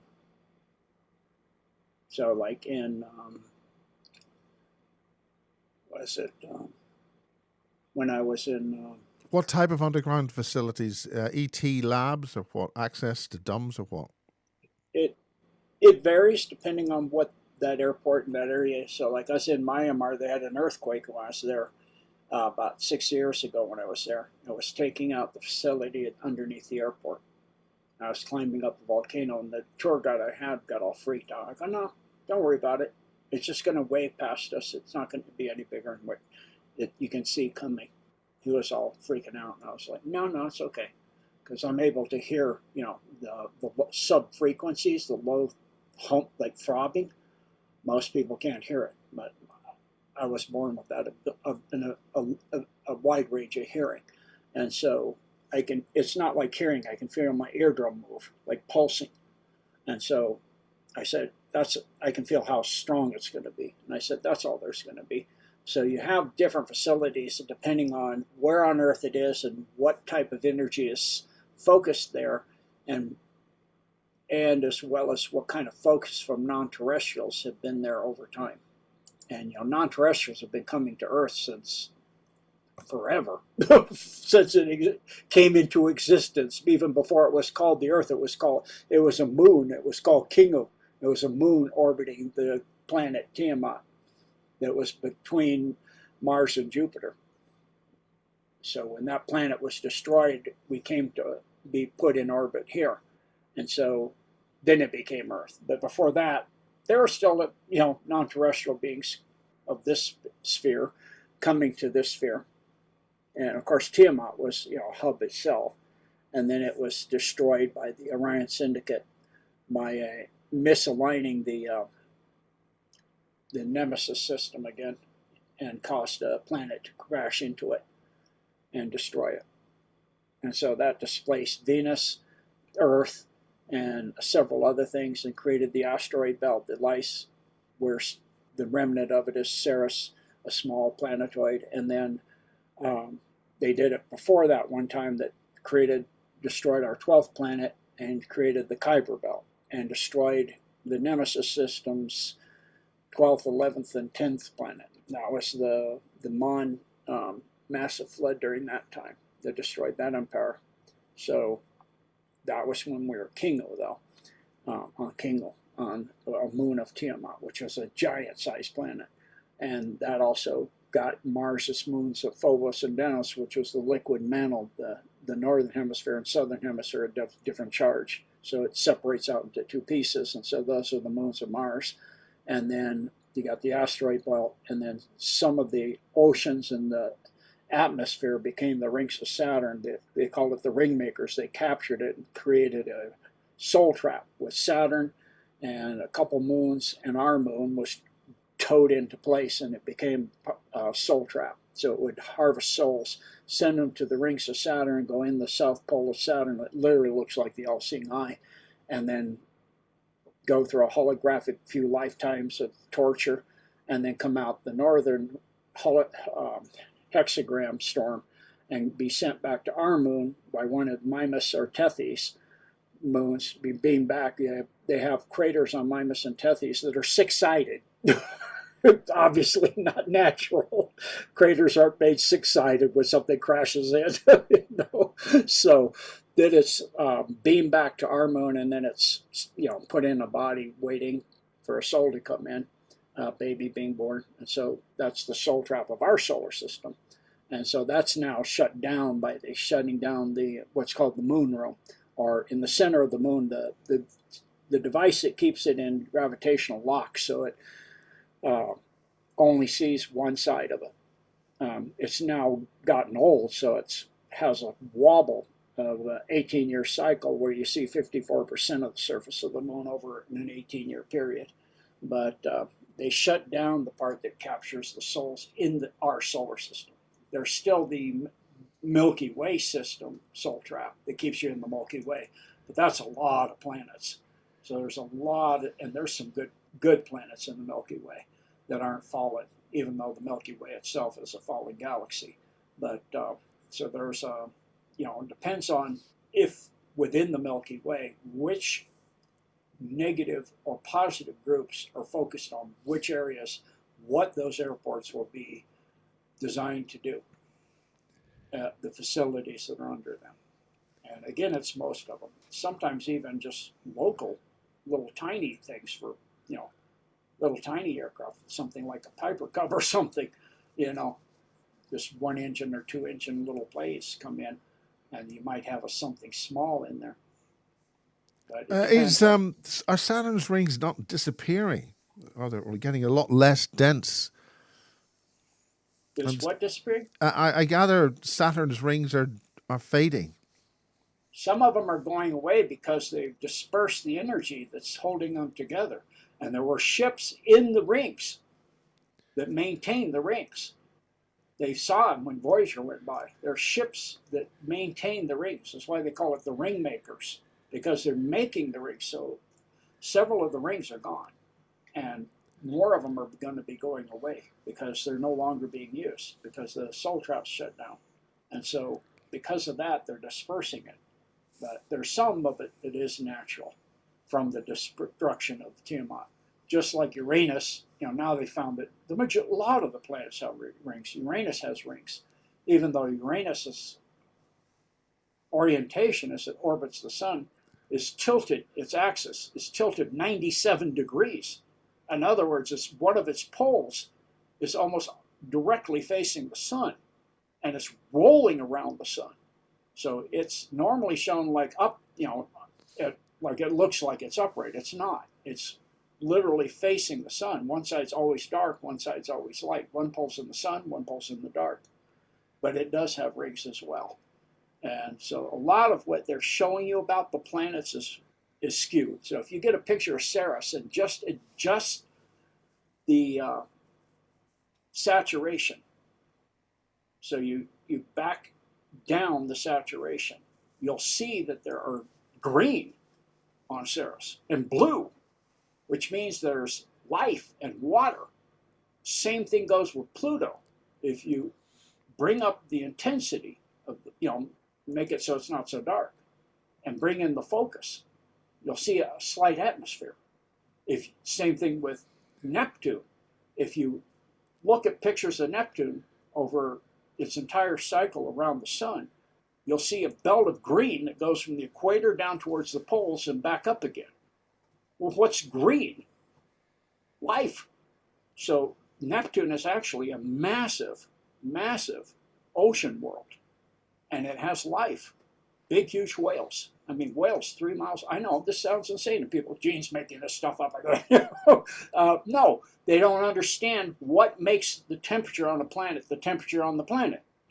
It's the atmosphere, how much atmosphere you have, and the distance you are from the most recent asteroid belt.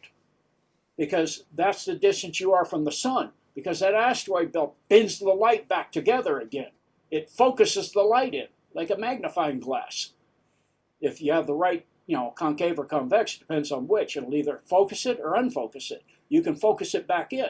So it'll make it more intense light from the asteroid belt between Mars and Jupiter than it is you would expect it to be. You'd have more heat. And then, of course, the size of the planet delineates how much atmosphere, which delineates how much heat you'll trap within your atmosphere, and then what type of atmosphere, of course.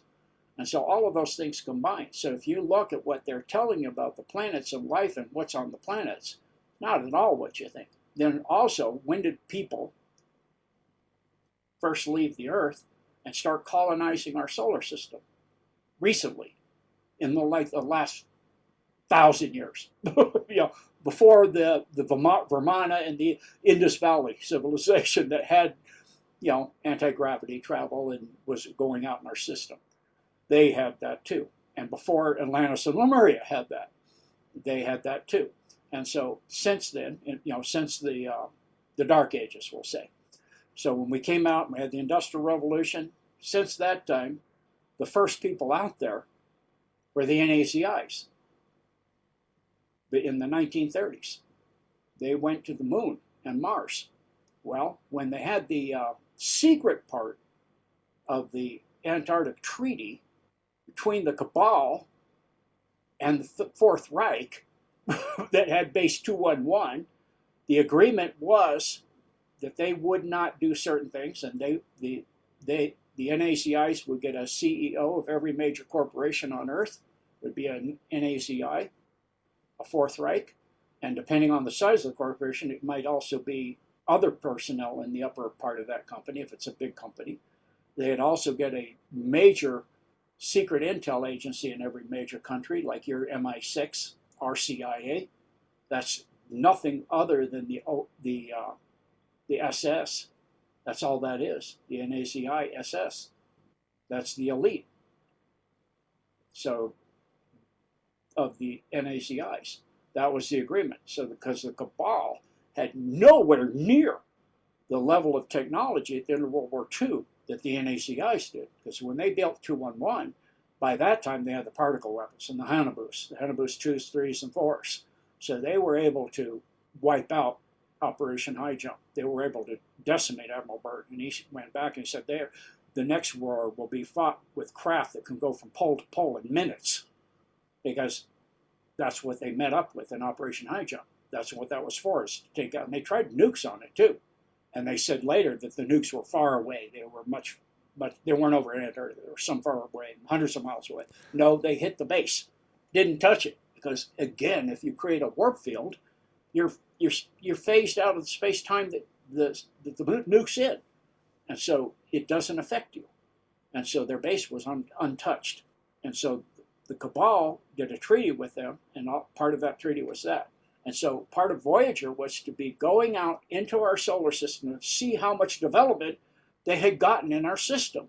And they were freaked, because most of the moons of all the planets had bases and facilities, and asteroids were completely hollowed out and harvested for their minerals and materials. And they had presence everywhere on every planet, all of them. I mean, Neptune and Pluto, and, you know, not just very small on Neptune, because the species there don't allow much. But they had a massive presence, a massive footprint. So that's when they learned about the mind wipe technology in 1987. They also learned about the mind wipe technology and were able to start developing their own projects. And then the Alliance got a hold of that, and they were able to take over that program completely out of the deep state. And they took it over and created Solar Warden, which is Radiant Guardian and Radiant Glory.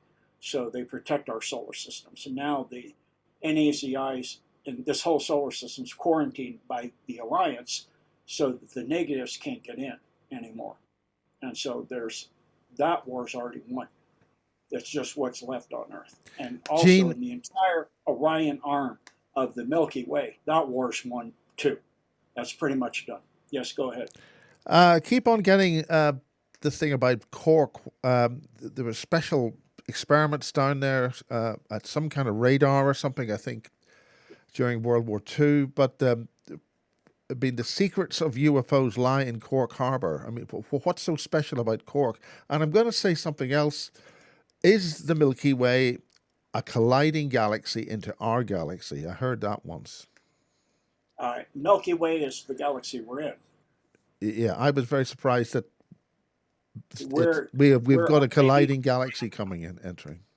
Yeah, so the Milky Way is, well, first I'll answer your first question, and go to your second one.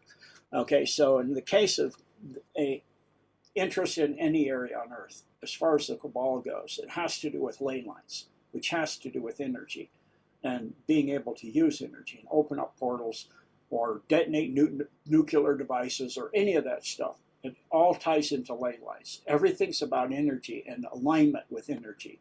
So if you look at the electromagnetic field of the Earth, north to south, it's a bar magnet. However, there's also an energy field that's like a figure eight, where it goes into the pole. So if you have the North Pole, that's positive ions going in. Or excuse me, if you have the North Pole, that's positive ions going in, because that's the negative pole of the Earth, and opposites attract in this case.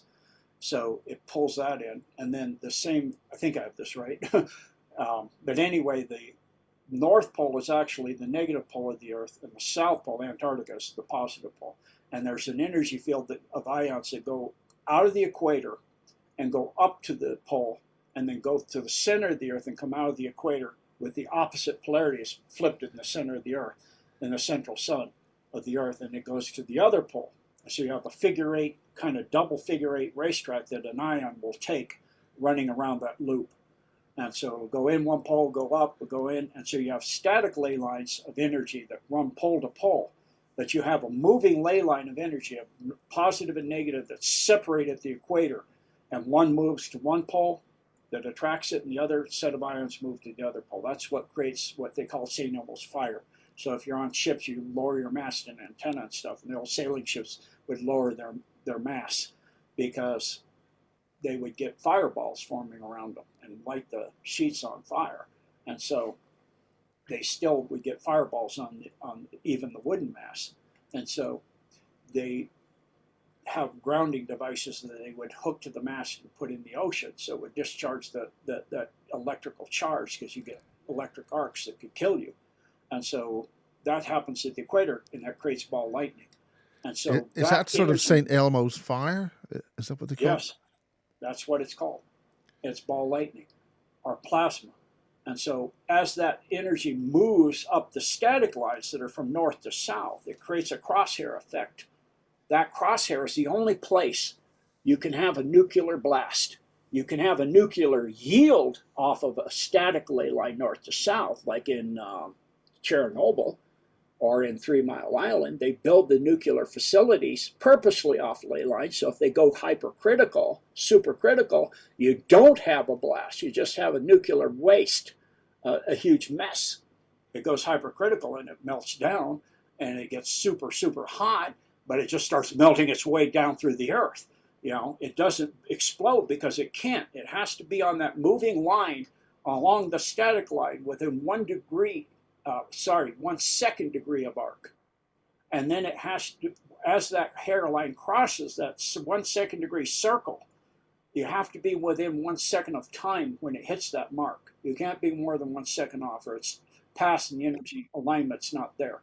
So that's why they have timing for portals, timing for jump gates, timing, you know, it's all about timing and location. And so your effects of where you're going to do something and what you're going to do there, like your airports, your portals, you know, your interdimensional effects, why CERN's built where it is, why things are in Killarney and not in Kilpatrick, why something's here, why isn't it there? Because it's all about the energy alignment. And then also that goes into timing because you have to do those crosshairs too. So it's timing and location. So that's your first question. And then what was your second question? Now I lost it. I'm sorry. I've been thinking about when you're talking about things moving, but the poles are moving, north and south poles are moving. They rotate. They don't move, they rotate. And first of all, the pole is located. I'm talking about magnetic poles. Yeah. Oh, the magnetic pole is moving because the Earth is rotating, wobbling at 1 degree every 72 years. And it's created by the inner sun. And because the entire Earth is wobbling, that's wobbling. And so it's actually being projected out into space from the inner sun. Where an electrodynamo is like a motor, and it's spinning. And so you've got an inner core, which is the central sun, cold fusion, and then you have a massive iron nickel, the mantle, that's between the two plates. So it's literally like a semiconductor. It's like a semiconductor motor. And so it's spinning. And so that creates a field. So when Admiral Byrd flew over the North Pole, and the same thing if you read Smoky God, and those other trips that people have gone inside the Earth, first their compass starts pointing up in the sky. Then as Admiral Byrd was flying, it started pointing down. And it was spinning all over the place, but it was pointing down because the pole is going into the hole that goes into the inner Earth where the sun is inside there. And so that is, moving because the Earth is spinning on its axis, but it's also wobbling in that spin, and it's changing 1 degree of orientation every 72 years. And so every 25,920 years, it makes a complete cycle. And that's because the Nemesis system passes through our system at exactly that cycle. And as it passes through, first it comes in behind the Earth, but as it comes out after a 3.5-year journey, it goes behind the sun, and then it and its outer 3 planets of Hellion, Argota, and Nibiru. It's the Nemesis stars of Round Dwarf. And the star pass between the Earth and the sun. And so that actually has already passed just between just about 4 or 5 years ago. It's passed through our system. The one that they call Nibiru, that's on a 3,600-year cycle, is not Nibiru. That's our Planet X, which is not Planet X because we don't have 12 planets anymore. We have 10.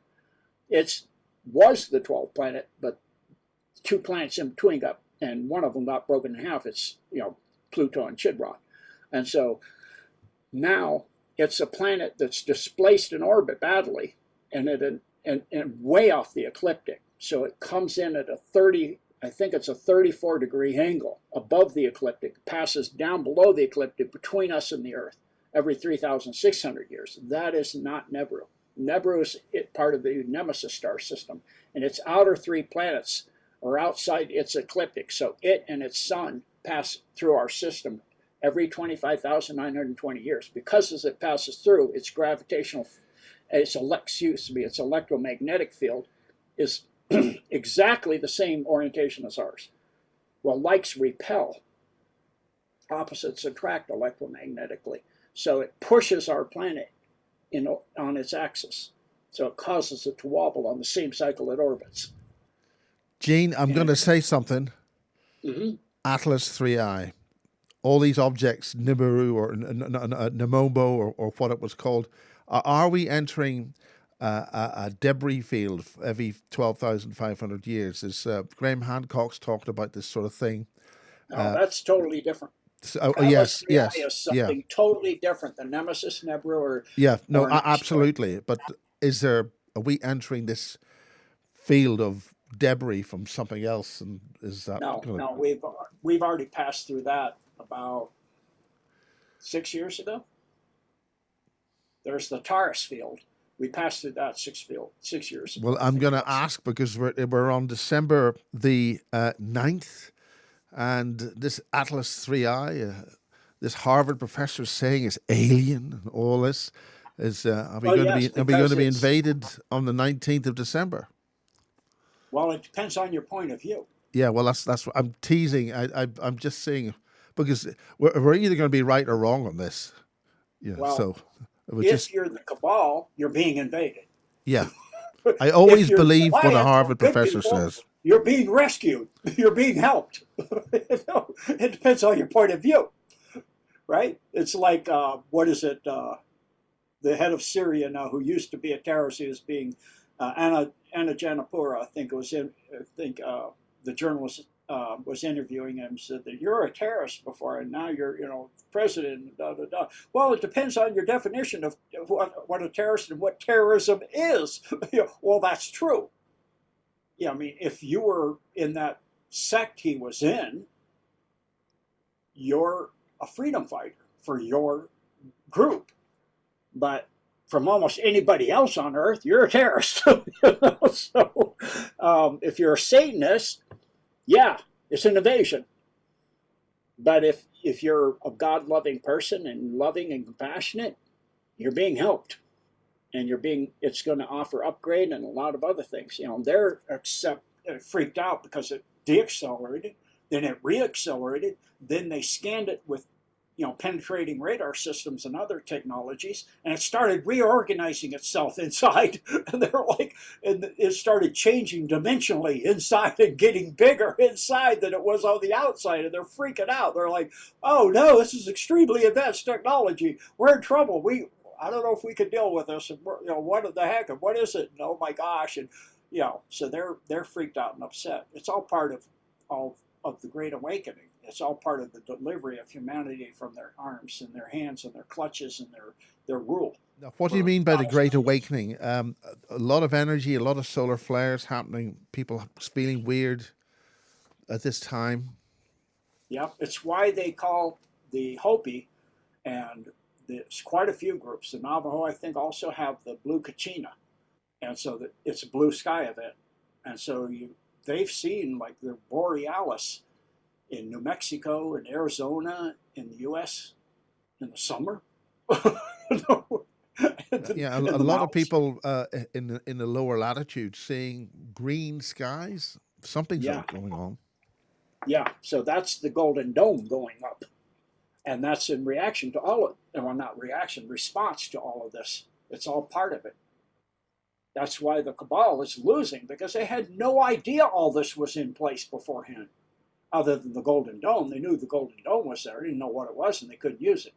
Same as the technology in Romania, with that system in there, with the, that Radar Cinema writes about in the Transylvanian series. That's tied to the Golden Dome. I've seen images. I've seen images of huge, narrow type pyramids and lots of sort of like frozen in time people as if they were watching something, and then they all just got crystallized in Romania. I think it's Romania, in these underground tunnel places. Is that what you're referring to? They're just in a different time sphere. If you're moving like, I mean, look at a starfish. The starfish, they're zooming along. You know? Another starfish sees another starfish. Yeah, hey, how you doing? Hey, Mike, how you doing? Doing good. Just moving over there. Yeah, you're bucking. But if a hummingbird were to look at you, it's like looking at a starfish. Are you moving? So you're like standing still, because their sense of time is 12-1 to ours. Their wings look like a blur. They're doing a figure eight. They're moving their wings in a figure eight, and they can move backwards and forwards and sideways and diagonally because of that. And their sense of time is 12-1, same as us on a starfish. Well, the people that look like they're frozen, they're in a time sphere that's millions of times dilated. So it looks like they're not moving at all. Their time sphere will come to alignment with us when the time is, don't know whatever word to, when the alignments of the flow of time come in, they will come into our time movement, into our rate of moving through time. I mean, here in Wiltshire, there's some stones which the National Trust say, we're trying to protect the lichens on these stones. But others have sensed that they're actually beings who came in through a portal and they're sort of stuck in time, just like what you're referring to. Mm-hmm. So they look like rock. They're as if they're in the rock, but they're. Yeah, a lot of that's, there's a lot of things that people think it's one thing and it's not. It's something totally else. So one of them is, you will see spheres, perfect spheres. They're just, people say it's just rocks. They crack them open, like in, where's that huge pyramid? Let me see if I can remember. It's in Europe somewhere. The Bosnian pyramids. Bosnian pyramid, thank you. Who look as if they've been covered over by a mud flood. Or something. It's just a creation of material because it's over 40,000 years old. It's made of concrete. And because it's like 100 on the scale of both scales of porosity and density, which we don't know how to make concrete like that anymore. And then the mortar between it is a local clay, but it's been heated in place to hundreds of degrees, over 875 degrees. We don't know how to do that either. But because it's concrete, it captures, you use water in concrete to make it. So that's got organic material, so you can carbon date it. So it's over 40,000 years old. And then if you go away from the pyramids for about, say, 5-hour drive, you find these spheres in this river valley, big spheres. You can find them all over the world. And, people, again, they're going to say, geez, out of his mind, but those are dragon eggs. And they're just rocks right now. But when the time comes, because they're crystalline frozen in time, and they appear as rock to us. But when the time phase shift comes, they will go back into what they are, and they'll be dragons again on Earth. And dragons aren't like what they say. They're very intelligent, more like in Dragon Rider, the series Dragon Rider, where, I've just come back from Prague. They do have all that stuff there. It's wonderful. Yeah, exactly. So, the ancient tales and all of that, you got to look at who's saying what. Why are the dragons all being killed and evil? Yeah, because they're beings that shepherded humanity. Well, the Cabal doesn't want shepherds that are that ferocious and protecting humanity. And the good humans made a lifetime bond with a dragon, and we're the Dragon Riders. Well, that's the last thing the Cabal wants, something that ferocious, so they killed them all. I was shocked to see the amount of Masonic architecture in Prague, but also I didn't realize that George killing the dragon, I thought that was an English flag thing, but of course it isn't. This is something which is much more widespread. Is that what you're referring to? Well, you see dragons, it doesn't matter. There's different species, different kinds, subspecies, so to speak, like the long, thin ones in China. And then you got heavy, thick-bodied ones in Northern Europe. And, it depends on, some of them have wings, some of them don't have wings, but most of them have wings, and some of them have 4 wings. So it depends on the type, but you see them. You can't, people just say, well, what is it? It's just imagination. Well, then why do you see it for like thousands and thousands of years all over the world, everywhere? You have them. I mean, it's like Graham Hancock said, there's got to be some reason why you have pyramids everywhere. And supposed civilizations that had no contact are separated by thousands of years. Same thing goes with dragons. Same goes with the little people. There's got to be something foundational for that. And there is. But our history has been so badly tampered with, it's so badly written by the winners, who are the evil bad guys, that we don't know what it is, because it doesn't serve them for us to know. Because, again, inside the Earth, there are dragons still, and there are dinosaurs still, and there are a lot of these things that are gone from the surface of the Earth because the Cabal didn't take over the inside of the Earth. They didn't allow them to. I've heard sightings of dinosaurs running around causing trouble. But I'm going to say another thing. Tartaria. I got a book which was based on it wasn't the Royal Air Force. We were talking about 1905. They were training pilots to. They needed to train pilots for aerial reconnaissance, and I've got a book of the pictures they took, and the infrastructure of roads at the early part of the start of the 20th century is immensely intact and in very high quality condition. Did they not have electric cars in the early 1800s, and this was all taken off us with this so-called Tartarian thing? Well, before that, they had anti-gravity and, craft like the Brahman and all that. But that's another timeline. That's a different Earth. The Cabal on that Earth truncated it and destroyed it all and tucked it into this timeline. It merged into this timeline. So it brought with it the buildings and stuff and a few of the people, not many. The people are much taller. They're like 9, 10, 12 feet tall. And huge entrances. I mean, I thought that was because people were on their horses, were riding into a building, and high mantelpieces in buildings. No, that's because that's how tall they were.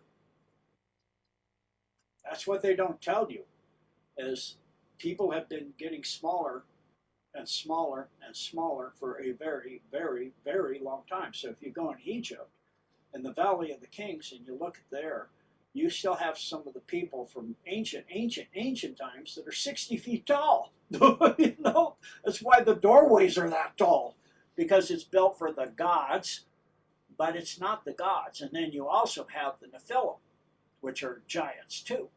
So you've got both good guys and bad guys, and they're fighting and killing each other, even back then. And so the bad guys won. But now that's turning around, and Earth is getting its freedom. All of it, not just humanity. There's still some of those types out there, both the good ones and the bad ones. Well, Gene, we're getting on the show. Is there any particular things that you want to talk about in terms of? I mean, there's a heck of a lot of stuff around the so-called British Isles, with portals and energy fields. I mean, if the southwest of Cork and the southwest of England have the same sort of energetic structures, St. Ives and all that sort of place. The Nazis, sorry, I can't say that.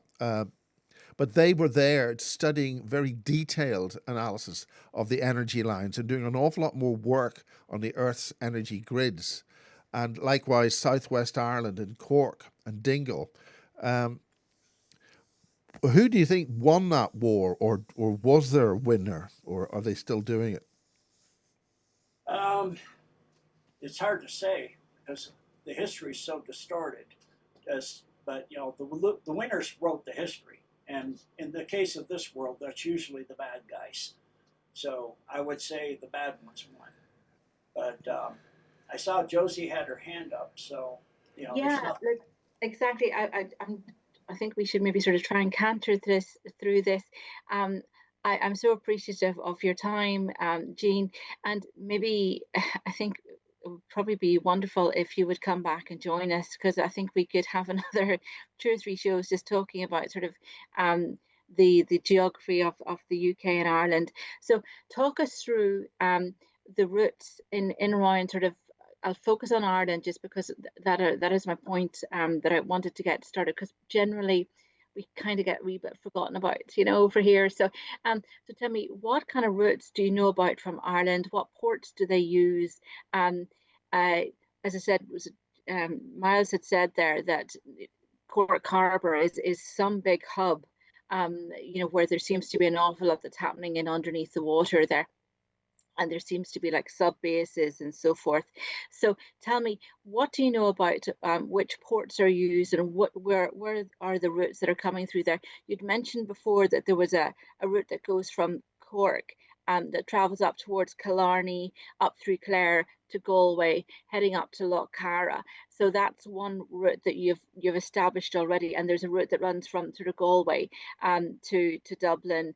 And I was wondering if there's a route that runs sort of Cork west to the likes of sort of Bantry, and also if there's a route from Cork that runs out to the east to Waterford and Wexford, and how are they sort of navigating their way up through the city or through the entire country? Which you have those tunnels. The main focus I did before was on the dumps that are for the deep state. So you have massive amounts of tunnels and connections, both maglev and even submarine tunnels, and then underground highways and roadways, and then even smaller ones too.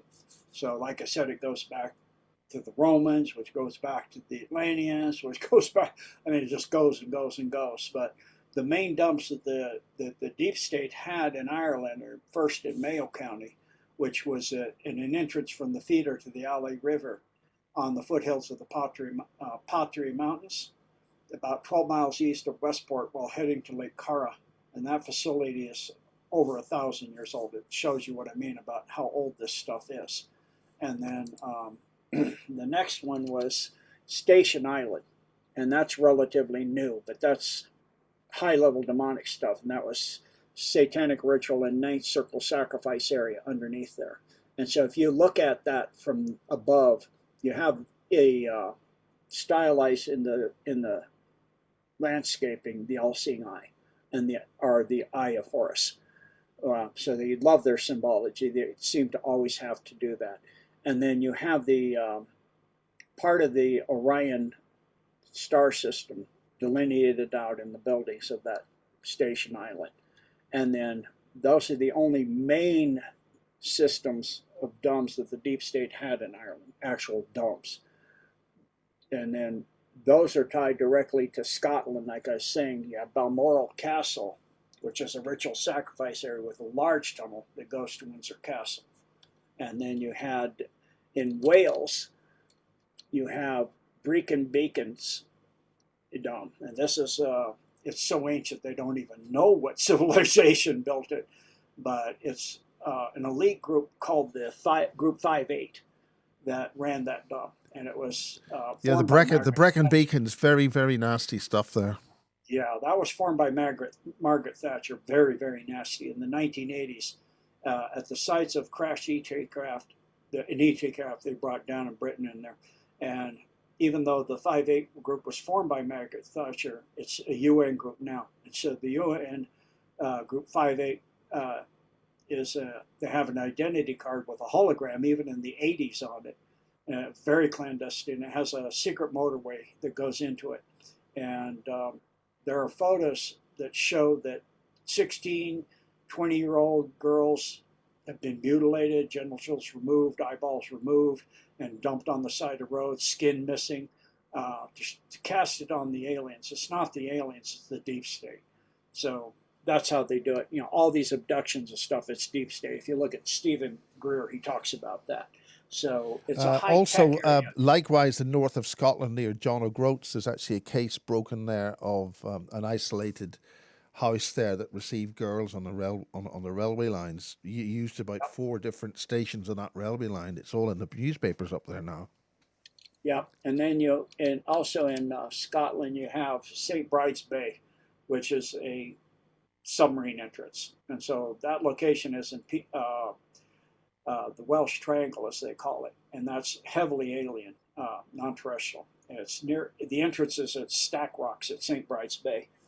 And so the submarines go in at Stack Rocks. I think Peter Paget wrote a book on that, the Welsh Triangle, Yes. and the MOD banned it. No, they didn't ban it. They simply bought all its copies. But that's now back in release. Oh, that's awesome. Yeah, I didn't know that. I knew about his book, and there's actually a movie made off his book, too. So, I mean, that's the ones outside of England that are used by the deep state. And for the alliance, I mean, the deep state for the UK, there's about 24, so that I know of. So you have Bentwaters, Rendlesham, in Rendlesham Forest. Peter Paget talked about that. That's base 48.3 workshop. He put that in his workshop disclosure part 2 of September 7, 2015 in his basis project. And it's about... He got quite a telling off from the Daily Mail on that. He has suffered for that. Yeah. Mm-hmm. And it's a combination of ETs, drones. They have 3 back-engineered craft there. They use their technology. The ET came in and actually into the base, froze everybody, and took out all the plutonium fuses because they're going to create a nuclear war, World War III. And then they converted all the plutonium to iron, and it dripped down and ran out into the forest. And so it was cleaned up, and they cut down some of the trees in the area just to hide it all because they didn't want that area to know. And so that was there was radiation there. Nick Pope made a reference that there were significant amounts of radiation there, but in typical fashion, in a sentence or two later, he said there were insignificant amounts of radiation there. Yeah, because the ETs altered it.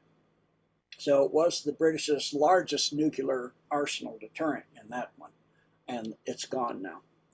It was just, mutually assured destruction, so to speak, but they're going to start mutually assured destruction. And then there's a set of dumps that are interconnected. RFA Bentwaters, Woodridge, Waterbeach, Lakenheath, Skullthorpe, and Neashead. So, what about the Lake District, northwest England, into Carlingford Lough in Ireland? Carlingford Lough is between the border. Well, they're all, like I said, in the UK, everything's interconnected. Everything's connected. And so, Waterbeach they had chimeras that are venom fighters, and then. Of course, we know about Rendlesham. We just went through that.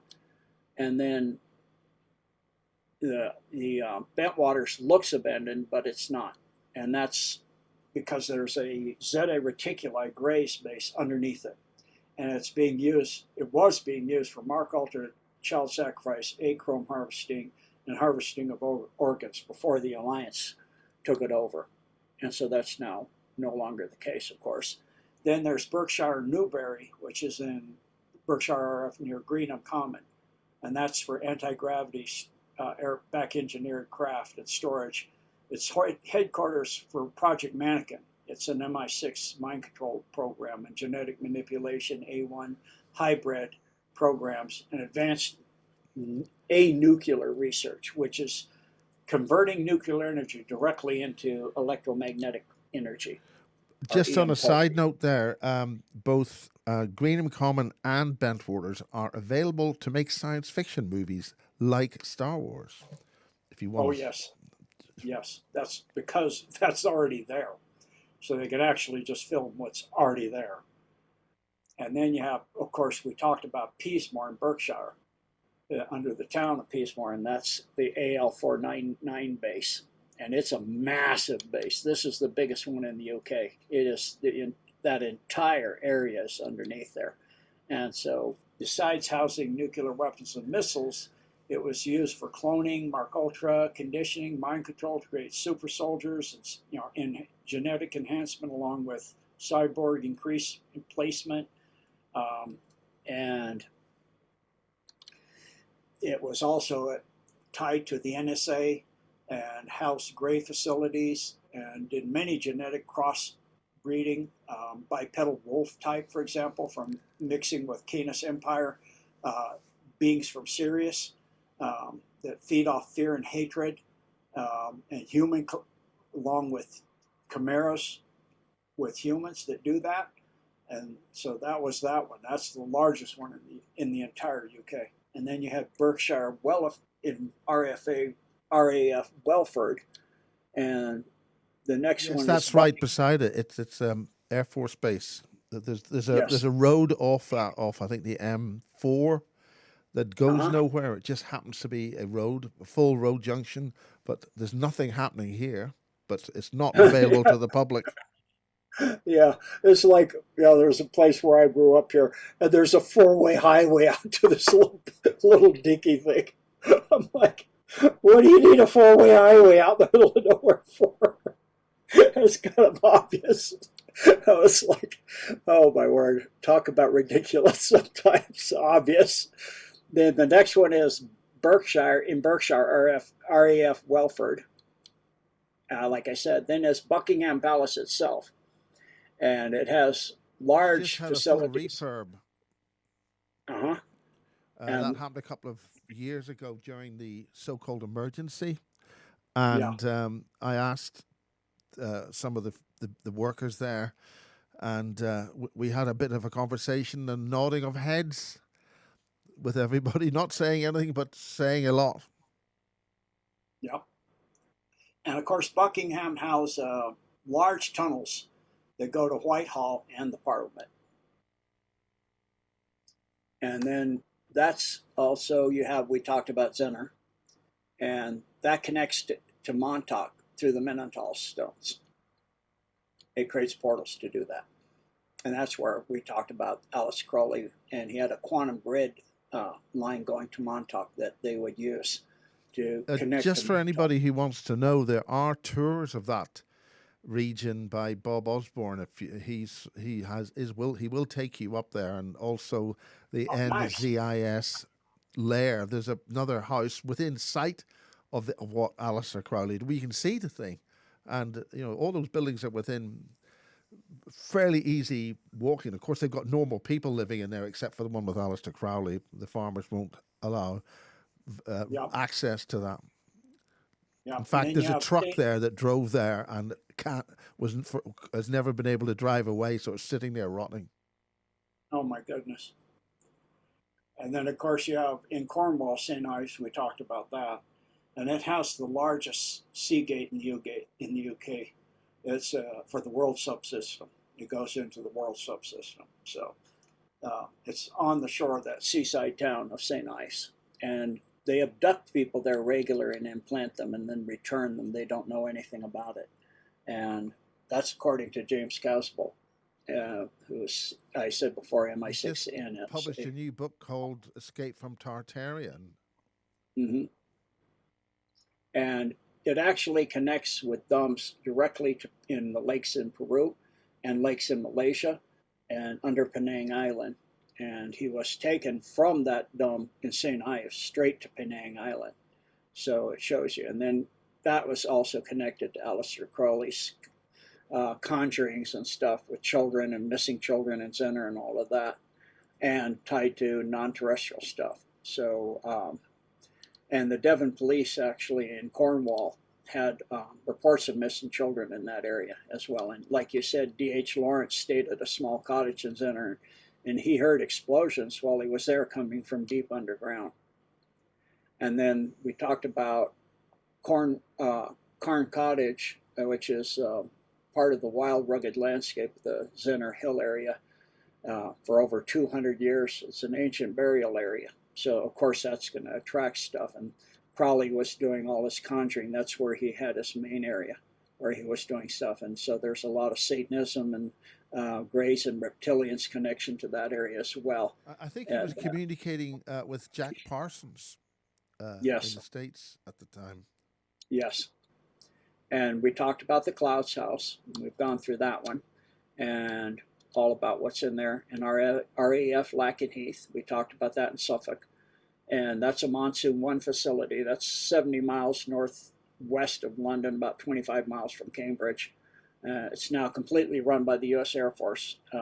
It's a White Hats, actually the Space Force now. And it's now working with Sandia Labs, which is also taken by the Alliance. And then Liverpool has miles of tunnels under it.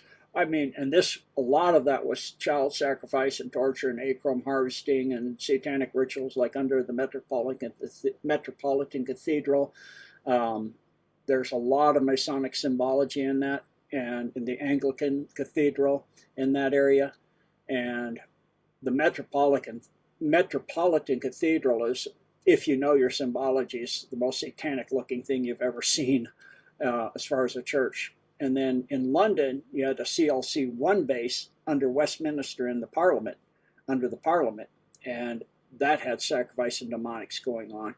And an intricate maze of tunnels under the entire city that connected everything, like the new Victoria Tube Line to the Intercontinental Hotel on Park Lane, to Buckingham Palace, to Hyde Park Station, Hyde Park Tube Station. Maglev connects to Maglev's with tunnels and to the residences and offices of 10 Downing Street, to the offices of the Prime Minister, to the office of the Chancellor, of the Executive. And a lot of this was actually built by George Downing himself,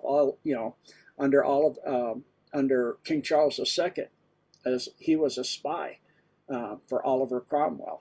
And so he actually built a lot of that way, way, way back then. And so that's all actually, a lot of that's backed up by James Casbolt as well. And that also has a Stargate to a planet in the Sirius system. James Casbolt said he was actually taken through that to the Sirius system, to a planet in Sirius. He said it was Sirius B, and they had 7 pentagons in one area. And that our Pentagon in Arlington in the U.S. and Virginia is an exact replicate of those ancient pentagons on Sirius. So that's, he said, where those pentagons, the U.S. got that idea, is from that one. And then Manchester, and that's has tunnels to Wales and Ireland from that dome in Manchester. And there's many of the tunnels that go, for example, most of your hospitals, the Royal Infirmary, that has a facility under it for Mark Ultra and harvesting and all that. And then you have Menwith Hill, and that's now a Space Force facility, NSA originally, but it's now a space base. And then you have Oxfordshire, that's Harwell Laboratories, and that deals in quantum research and AI for medical and space applications. Now, it was, converted from what the deep state had it. Then you have Shrivenham, you talked about that before, the Watchfield Military Science College Defense Academy Institute, and that has tunnels and entrances under it that go to from Shrivenham to between Shrivenham and Watchfield, and the southwest corner of Oxfordshire in the Vale of the White Horse, and that goes to Staffordshire and Porton Downs. And we talked about Porton Downs already too. And so that's in the last stages of being cleaned out. And that's a defense science and technology laboratory there, is what that was. And it has 6 levels in it. So they were operating they were doing hybridization, in other words, chimeras, Project Mannequin, Super Soldiers, Mark Ultra program, and for decades research chemical and all kinds of other research on human beings. It's probably one of the longest running programs there anywhere on Earth. And so it has a deep and dark history. And then that actually is connected to tunnels that go straight to the Strangeway prison dump, because the Strangeway prison has a 100-year history of executions and riots and terrible stuff going on. And so that most prisons have tunnels and domes under them, but Strangeways is one of the most dark ones on Earth. And then that's, of course, all of this is interconnected. Then you have in Westminster, the UK Parliament, which has a large underground area for rituals, of course, tunnels to Buckingham Palace, Whitehall, and Windsor Castle. and it had a massive area, massive area of gold storage and ancient artifacts. And then you have Whitehall itself. And so in Whitehall, you have the systems that go to Buckingham Palace. This is the hub. So the tunnels all hub from Whitehall, and they go to Buckingham and Windsor Castle, Buckingham Palace, Windsor Castle, Parliament, Balmoral Castle in Scotland. And then lastly, we already talked about Wiltshire, Corsham, and the massive computer that kept all of the secrets. It was called the CCC. It was like the center hub for all of the blackmail on everybody on Earth, and it was tied to the one in Israel. And so that's when Israel was hit by Iran, the Golden Dome got a hold of that, and that's what it's blackmailing everybody with. And so it's sometimes referred as Tunnel Quarry, but because it has an underground stone quarry that was converted to an ammunition dump during World War II. And we already talked about Rudloe Manor. It's under the Royal Air Force Base, or RFA box, just outside of Bath in southern England. And that's, the area for the royal family, for continuity of government to go to. It's like the British Area 51, where they do back engineering of down non-terrestrial craft, alien autopsies, interrogations of aliens.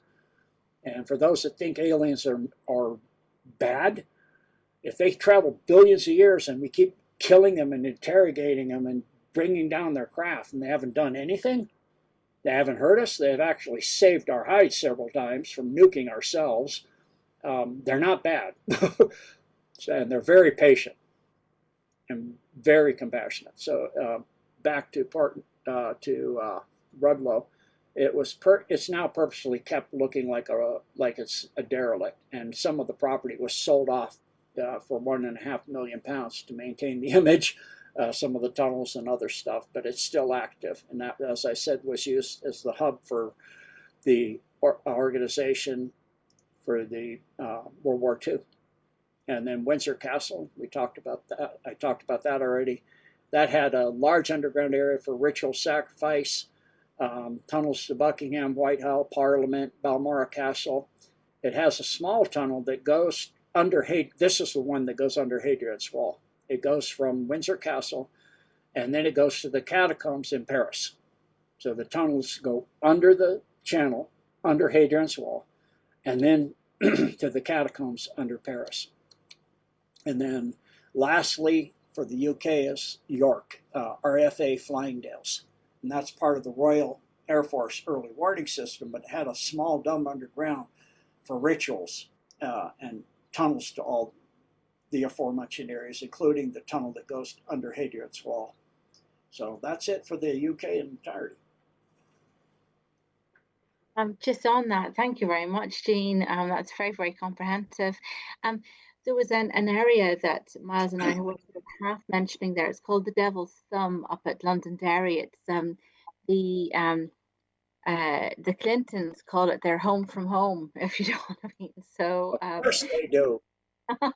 Oh, needless to say, was it whenever Hillary last visited, she went to visit a school, and lo and behold, there was like a dozen sheep were skinned and then killed, skinned first and then killed in the field adjacent to the school the night before that she arrived. I mean, it's just like, I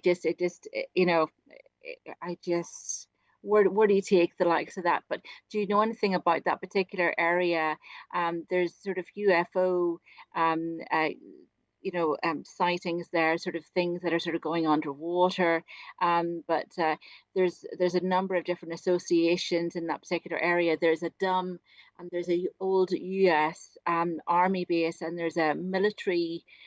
It was at a UK military base there in McGilligan, and also an old prison there. So there's lots happening there. Do you have any information on that particular area? That one I don't have anything on, no. Okay.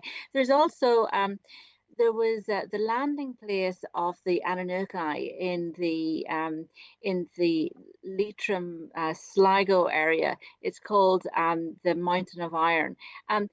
now apparently Himmler had sent, this is in around sort of wartime, Himmler had sent some of his men to come and recover some core samples of the iron from Iron Mountain.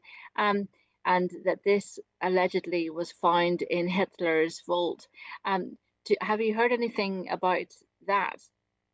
Yeah, Hitler was sending people all over the world to find anything. Yeah. They didn't really find anything from there. Okay. Where they found stuff was Tibet.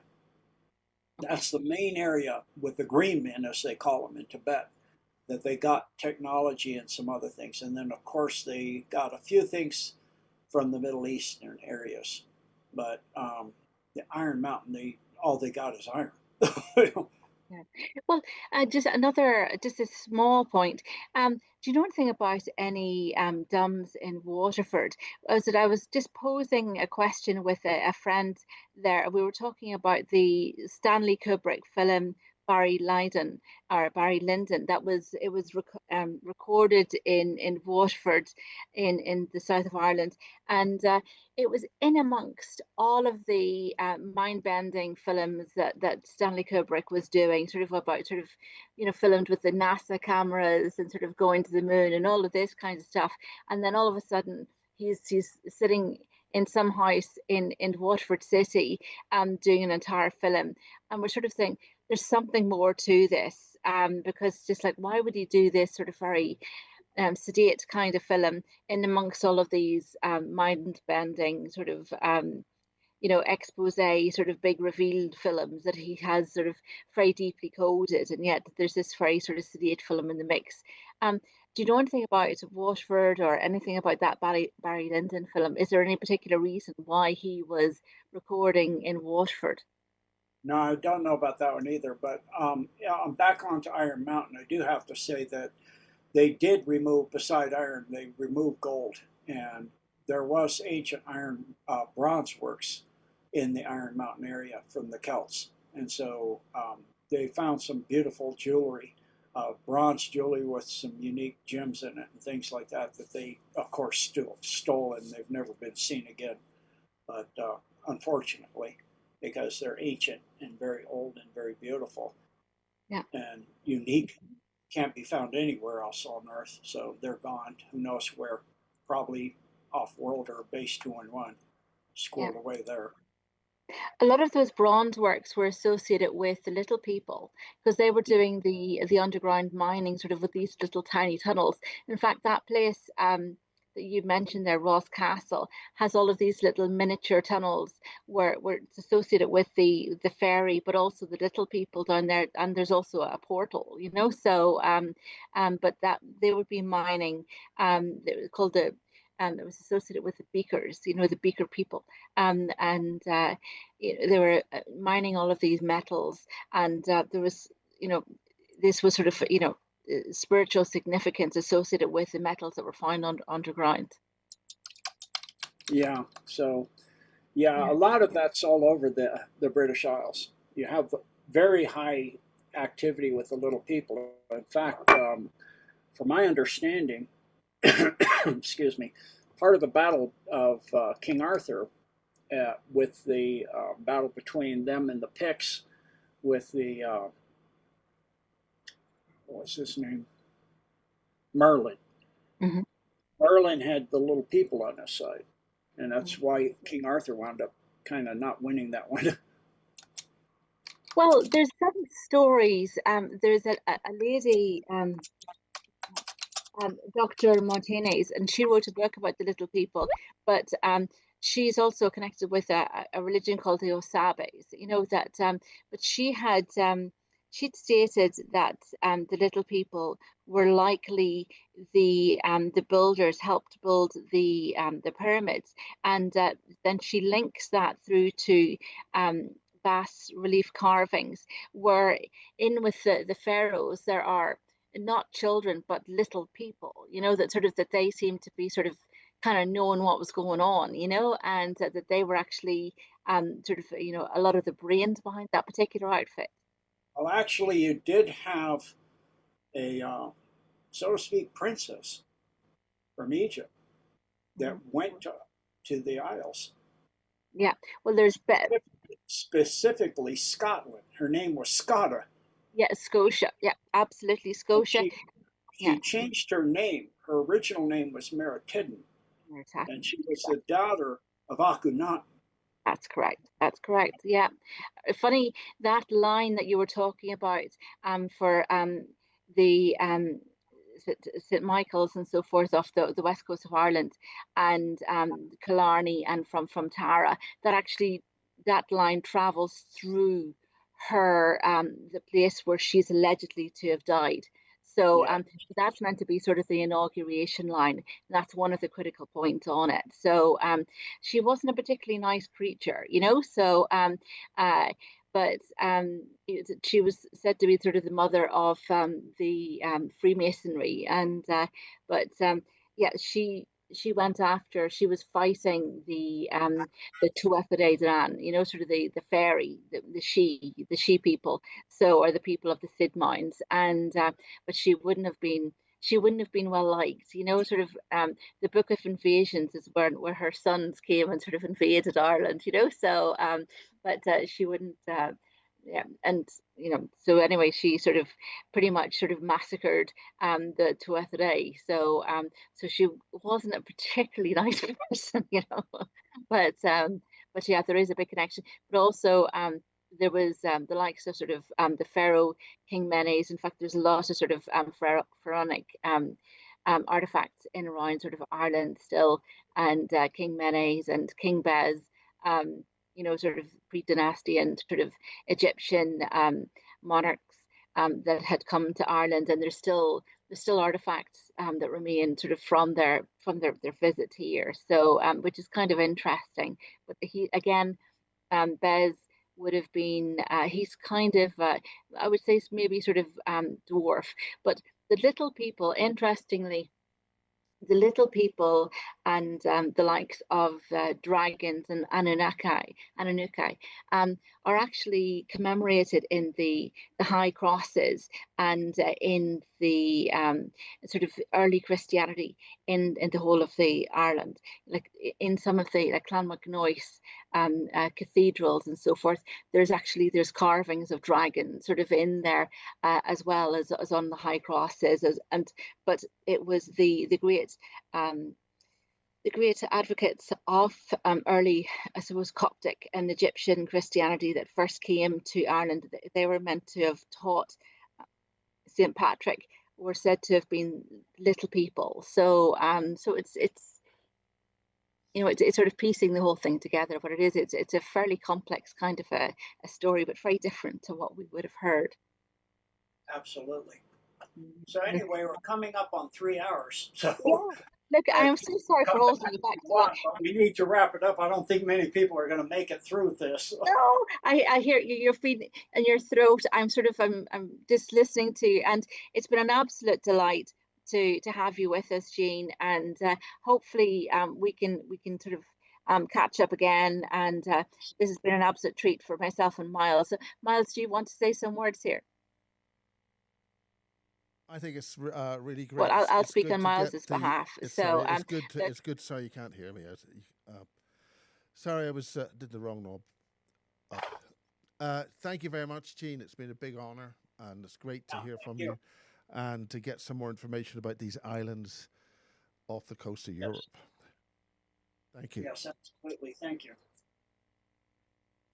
well, thank you very much. Look, we'll wrap this up. An absolute pleasure. And just, do you know what? We'll just say a few last words about James Rink, because I know that Jean, you and James were good friends, and just that we all miss him, and we're all very shocked about what happened to James in the last Terrible. week. Yeah, yeah. So many good people have gone already. I mean, I started out with, mostly one of the persons primarily responsible for getting me out there was Kirsten Long, Kirsten Yeah. W. Yeah, and she's gone, and now James Rink, and I've had some other people closer to me that help me with things and were in communications with me recently that are gone as well. So it's just the times we're in, and plus with the shedding and that stuff combined in there, Mhm. it's a lot of people are leaving now. It's that time. He was in a hell of a state. I was quite shocked to see him when we co-promoted his recent conference. He looked, the last thing I saw that he was doing, he looked pretty drawn. And like, I think he was poisoned, and I think people who did it. I don't know, but he didn't look good then. He looked horrendous. I couldn't believe it. Shocked. Yep. It's only about a week ago now. But a really good man, real kind person, and so, world will be missing his presence. So Absolutely. It was an honor to know him and to be able to be on his platform a couple times. So thank you, James, and we'll see you out there as I go, and leave this place. Thank you, sir. I'd say he's helping us from the other side now, as is Kirsten. So but no, thank you very much, Jean. I really appreciate it. It's been an absolute pleasure, and there's nobody else that could provide this kind of information. And like what Miles said about that, he had heard one of your tip-offs many years ago, and he'd gone out to check it out, and he was able to validate everything. There was another one of the DUMs that you would talk about in Ireland quite a lot, and I was asked to go and take a look, sort of, and I can verify that what you're saying is accurate, So thank you very much for bringing the information to us. I really appreciate it. You're welcome. Thank you for having me. See you next time. Thank you. Bye-bye.